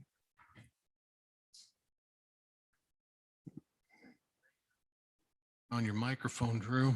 The 2-week holdover is now complete on this item, and so it is ready for council action. Just remind you, the planning commission reviewed this, and they unanimously recommended approval of Z-21-13 to add this particular area, pod 5, in and under the design that you've seen in your packet. So I'll be glad to answer any questions you might have had in your 2 weeks. Mayor, if there's no further discussion, I'm ready to make a motion. I'll make a motion. We approve the zone change request Z-21-13 for the Red Mesa at Sunrise Valley Phase 3 PUDR design located approximately 400 South, 2700 East. Bundy, second. Do you have a motion and a second, roll call vote? Bundy, aye. Coates, aye. Ivy, aye. Ward, aye. Thank you. Item D, consideration to approve an ordinance amending zone change request Z-21-14 for the Desert Ridge PUD planned unit development design located approximately Bella Vista Drive, applicant Stephen Howcroft. Thank you, Mayor. This is the item you asked about earlier. There was kind of a rumor going around they might pull this because of discussion at the public hearing, which they do wish to pull part of it, but they do wish to proceed forward because they do have a preliminary plat approval on these triplexes and duplexes.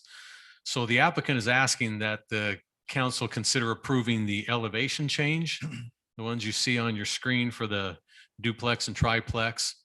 Along, I still refer to it as Bonnie Lane. It's the best way for you to remember it, even though it's Desert Cactus, I think is the road name. The new one out of Desert Flower. And we'd also like to have approved the amenity upgrade at this particular area, and I'll zoom down in here from the original. So sorry, it seems like forever. But this would be the new amenity area right here in this particular, the Desert Ridge amenity. So those are the only 2 items we're asking for to be considered tonight. The rest of it, the change in the layouts up here in this new phase 2 and this other phase 4, that will come to you because they are going to proceed and do a hillside ordinance application. Then they'll come back to you after that hillside committee has met and with their recommendations, and we'll have for you at a future date, and we'll republish the opening, and then we'll just be coming back for that change. But tonight, we just want to ask for the amendment on the elevations in this amenity area here, and I'll be glad to answer any questions that you might have on that. So the layout, that the preliminary plat that was approved was just the lots, the townhomes along Bonnie Lane previously, correct? Right, and this is reflective of that anyway, that you see here, but again, and I think we discussed why we had to change that because of the power easement, et cetera. So it just, staff didn't have any problem doing it because it was still townhomes along Bonnie. It just came in a different, facing. So I wasn't too concerned because you approved the PUD of townhomes there. So So this, they just want to change these elevations for these homes that are on this approved preliminary plat that run again along Bonnie Lane there. So the amenities, they are putting in all these amenities. That you see in your exhibit right there, yes. So should This is what you would be approving, and they would be required to be putting in would be, you know, the new sports court, pickleball, the playground area, the barbecue, you know, pavilion and pits and everything that is numbered here. They would have to pretty much build like what we see here and what they've labeled each of those numbers. The swimming pool is labeled here. Unless The it's swimming labeled. pool's gone. That was the, Still that's the s- original. It still says it. It says, oh, replace previously approved swimming pool. Previous, with yeah. The multi.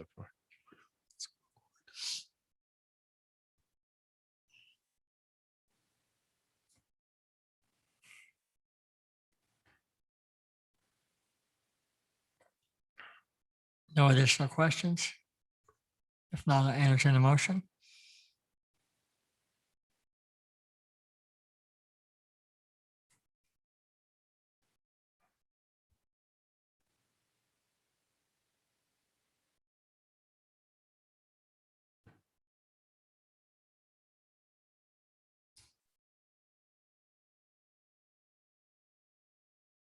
I thought pulling all that other stuff off would make it real easy for you tonight. but- Well, I'll tell you where I'm landing is the elevations match what they've done on the west. So I'm not It's concerned that new about modern, yep. those, but I don't want to commit to these. I mean, I'm hesitant to commit to these amenities because whatever they decide to do on a plan here might change that amenity package. Well, what to help, you know, I thought about this as, you know, this particular issue as well. So what I feel comfortable with, because this will be good to go with the phase of the townhomes, to get it attached to it and get that going. Now, if you feel because they are going to come back with an increase in, say, density, they could, I'm just giving as an option at that future time, lot 207 or 8, they could add more amenity if you felt like if they wanted an increase in density, they could then take one of those lots or two of them and turn that in and add to that entire amenity area, but it would be on that different approval. Does that make sense? That you approve this for now moving forward. If you feel like they need more, let's add it on that new proposal they bring back with the change in the number of density. Well, I'm not saying if there's more, but what if it's different amenities? Like, what if something changes that, oh, we want to do something different? I guess they can always reapply. They'd but- have to come back and amend this. You're approving what we see tonight right now, just, you know, to upgrade that. So my other thing is, when's that going to be built? Because we've got a lot of townhomes that we've approved through there, and we didn't get the amenity on the northwest side of this development of Bella Vista yet, because that development still, it's stalled or something. And so I'm just wondering when that's gonna, in our original PCD, when did we require them to have that amenity? Well, this built? was one of those ones before we started doing the 30% of this and that and the other. Okay, So I think We it's had a lot of appropriate. Conversation about this one though. Did we miss that? Because You I'm didn't- personally think You it should talked be- about approving what the amenities are, but we didn't because this was when we started putting percentages on, and this one didn't have the percentage at the time. I think Wow. they're here before you tonight with a change. Feel free to do, you know, I mean, 30%'s always been the number, but I just want to bring up what the one we're talking about here. I'll try to find it roughly on one of these old plans. Talking There about we go, the one right to here. the west, right? Yeah, the one to the west, and you know, because again, Yeah, they were supposed to build that park, and we've already got all those lots built. And then whatever happened with that development, kind of they withdrew their application for those 8 lots. yeah, so we're talking about this up here. Has not been built. And so, you know, you could say with, you know, by the time, because you're going to be having townhome units now right here between Florence and Buena Vista, I mean, Bella Vista. But they've also I changed. think as staff, I'm comfortable with you saying that this amenity it was promised over in Desert Flower needs to be completed by whatever you feel like saying with the last. They're before the- different applications though. Didn't they split them up on each side of the road, the PCDs? And they do like 3 different they were, applications. They had one for the west side, one for the south of Bonnie, and then they had the apartments. They on the haven't north. performed on it. So my other concern is that you can see the trail that's supposed to keep go along. Scroll to the east a little bit for me, Drew, if you don't mind. That trail is supposed to go all the way to this amenity, and there's no trail from here over to there unless they pushed, it looks like they pushed it on the north side of the road. So is that trail going to be built? Well, that trail on that side of the road was approved with your preliminary plat. That was part of your preliminary plat approval, is that they're going to build that north part of the road is part of that preliminary plat. It's actually a road dedication that you approved, but they showed it on their preliminary plat just to double emphasize that trail is on this north side. So they put the trail on the north side because of that power easement. They couldn't put it in the power easement? Well, they could, but it would just look odd with the way the streets and all the driveways that are going up. So try to, imagine these ones over here farther east and having a trail go through all the driveways. I'd like it better on the north. It'll feel like it's more of a trail than just have a wide sidewalk through a bunch of driveways. So I guess I'm asking for what the other council members are thinking, but I'm thinking that I'm okay with the amenities as long as we build them at the 30% mark and that the trail and the amenities are included in this package. Yeah, I'm kind of surprised we missed it on the other one. Well, there was a lot of meetings, Counselor. If you remember. Don't feel I- bad about missing it because Which that was time? quite the process. Yeah, I would say which time. I couldn't even tell you which time we approved it. Well, if the council's ready, I'm ready to make that motion.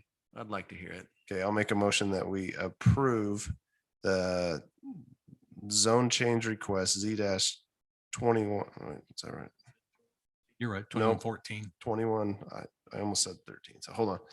I'm going to make a motion that we approve zone change request Z-21-14 for the Desert Ridge PUD planned unit development design located at approximately Bella Vista Drive, with only changing first the elevations as outlined and the amenity package that's outlined with the trail that's on the north side of Bonnie Lane and the trail through the amenity center area, and that and then the condition that the amenities be built at 30% of the townhomes,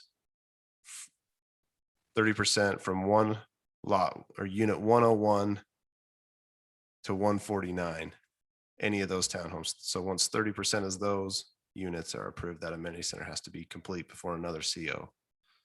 Is that clear? Is it clear enough for a second? Bundy, second. All right, thank you. Roll call vote. Ward, aye. Ivy, aye. Coates, aye. Bundy, aye. Thank you, gentlemen. Item E, consideration to approve an ordinance amending Title I, Chapter 5, Section 7, Washington City Code, Ethical Standards. City Attorney. Council, this is a ordinance change. It's been discussed at length. The net effect of it is that it removes the previous city code requirement that would require a declaring member to also abstain. So it doesn't change any of the standard for whether you should declare, but it removes the requirement that you must abstain from voting. It removes the sentence instructing staff to not count a vote of somebody who fails to abstain. And so it removes kind of that awkward part about abstention and then staff not counting a vote that is cast in violation of the ordinance, and just says you must declare any conflicts as defined by state law and as defined by this ordinance. Can I jump in there? So we were actually out of step, out of clarity with the state law. So Councilman Bundy, I don't want to put you on the spot, but technically what you did should have been met with the awkward position of the staff to come in and then take your vote off. It was just not very well written, and it was out of step with state law. And I've made this point in other meetings. I don't think anybody in this room has the right to take away a vote from another council member. So I applaud that. And I also applaud council members like Councilman Bundy did to declare. I mean, it's not much of a conflict. He's done business with these folks earlier. It's just, he's just above board and out there. And I appreciate that kind of clarity for the sake of the council and the public. So. Yeah, I think what this change does is exactly as Councilman Ward stated, it puts you in lockstep with state law, which has the underlying policy of requiring that you declare. And if you fail to declare, there's penalties under state law as well. And then letting the voters decide whether you choosing to vote on that issue with that declaration is the type of vote that they want a representative to do, right? And so removes the awkwardness of staff trying to determine whether to count a vote or not, but certainly requires declaration before the issue is considered at a public meeting. If there's no further comments on this, I would look to make a motion. Please do. Thank you, Mayor. I would make a motion that we approve Title I, Chapter 5, Section 7 of the Washington City Code, Ethics and Standards. Bundy, second. I have a motion and a second. Roll call vote. Ward, aye. Ivy, aye. Coates, aye. Bundy, aye. Thank you, gentlemen. We'll move on to any reports from your assigned committees. Mayor, I do have something that I normally wouldn't bring up in our council meeting, but it's time certain. This information has to be turned back in tomorrow. This is from the Utah Land Use Task Force that I'm on. And the topic is inclusionary zoning. If you don't mind, I'll just quickly get through this. It states, after inclusionary zoning language was removed from SB 164, Utah Housing Affordability Amendments during the 2021 legislative session, the Commission on Housing Affordability tasked the Land Use Task Force with developing consensus language to authorize inclusionary zoning. So what they've asked us to do is, and again, the reason I do this tonight is because I have to have it and send it off before 2 o'clock tomorrow. And so if you have some input, council, then please get it to me and I will get it sent off. So they want us to come up with consensus language to enable inclusionary zoning. The inclusionary zoning program should be voluntary for cities to implement and voluntary for developers to participate in. This is an increasingly common approach in jurisdictions around the county and provides a cleaner path to consensus. So the questions are these, and if we're not ready to answer these, and I understand that. So this has been a back and forth. This discussion has been ongoing with the task force for some time. They had a discussion yesterday and then it moved very quickly. I got this email this morning, and so I felt like this would be the fastest path forward. The first question is adopting a voluntary inclusionary zoning policy, if you have an appetite for that. And the second one is what state level incentives would make adopting one more appealing? It's just two simple questions. And again, I have to have those by 2 p.m. tomorrow to have them included in the discussion. If we don't have time and we can't do it, I understand. But as I said, I received this at 11 o'clock this morning, and I'm not sure any other councils are more efficient than we are. So I'm not sure what I'm the just response surprised could that be. they sent an email saying, hey, we need this by tomorrow and get all your council on board and all Yeah. that. It seems a little. Well, I felt a responsibility to get it out. The land use task force is something that's made up of council and mayors throughout the state.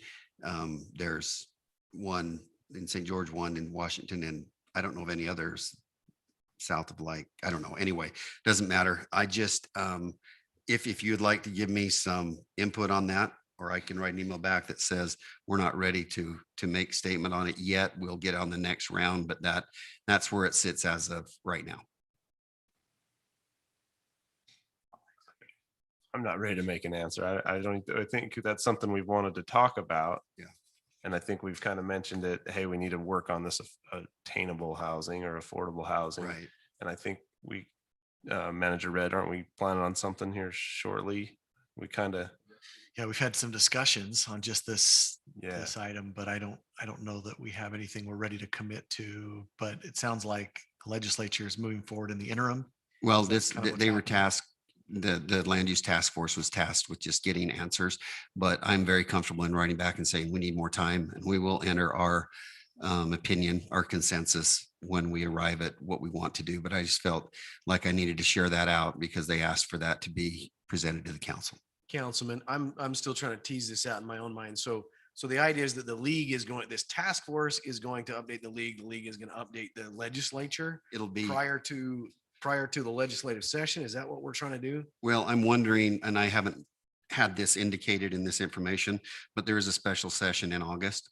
And I think this is one of the topics that they're trying to work on quickly.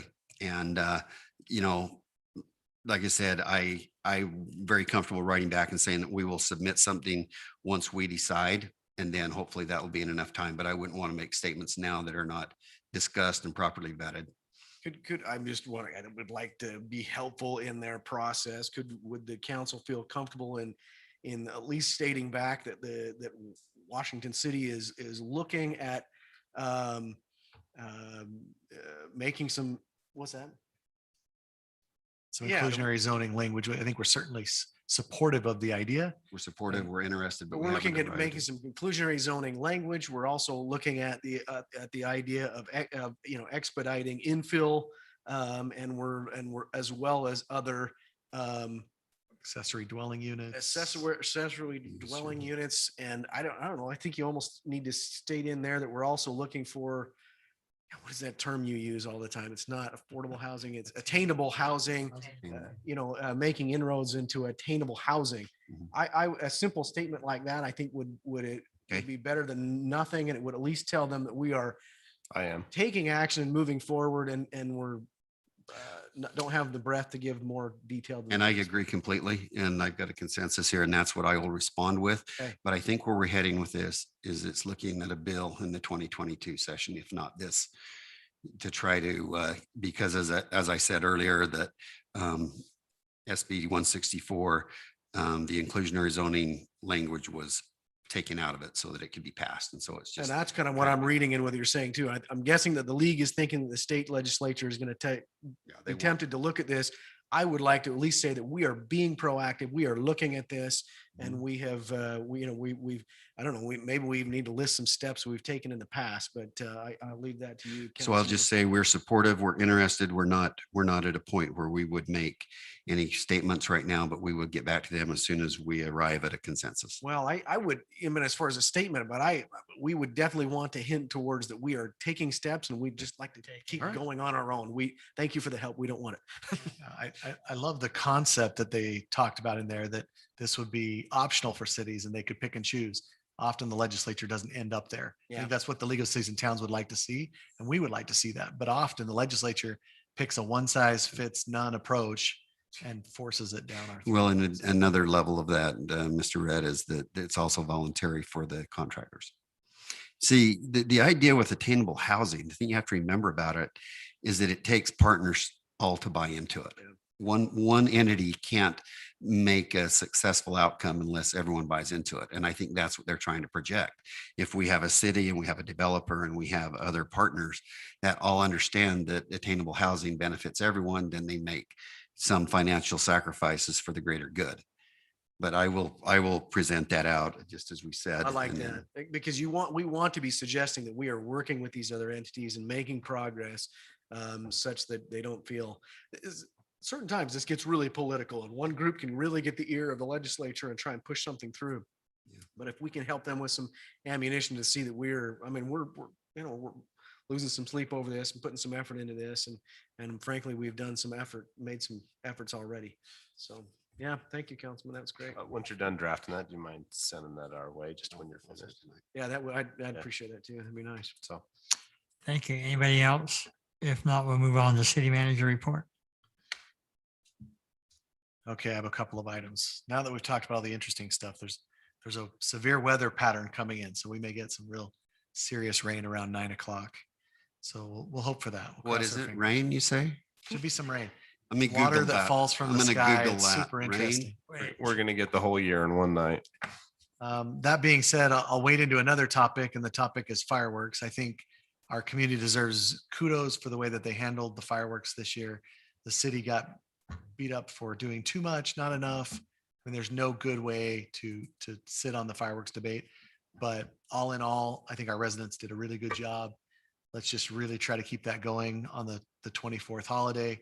And I think everything will be okay if people continue on that vein, but. Manager, may I suggest, I think that's wonderful to bring up. I think one of the best ways to encourage people to do something is to tell them they did a good job before and keep going with it. I think that would be a great part of our message going into the 24th. Yeah. We did a great job. Your name, yeah, peer pressure, do it again.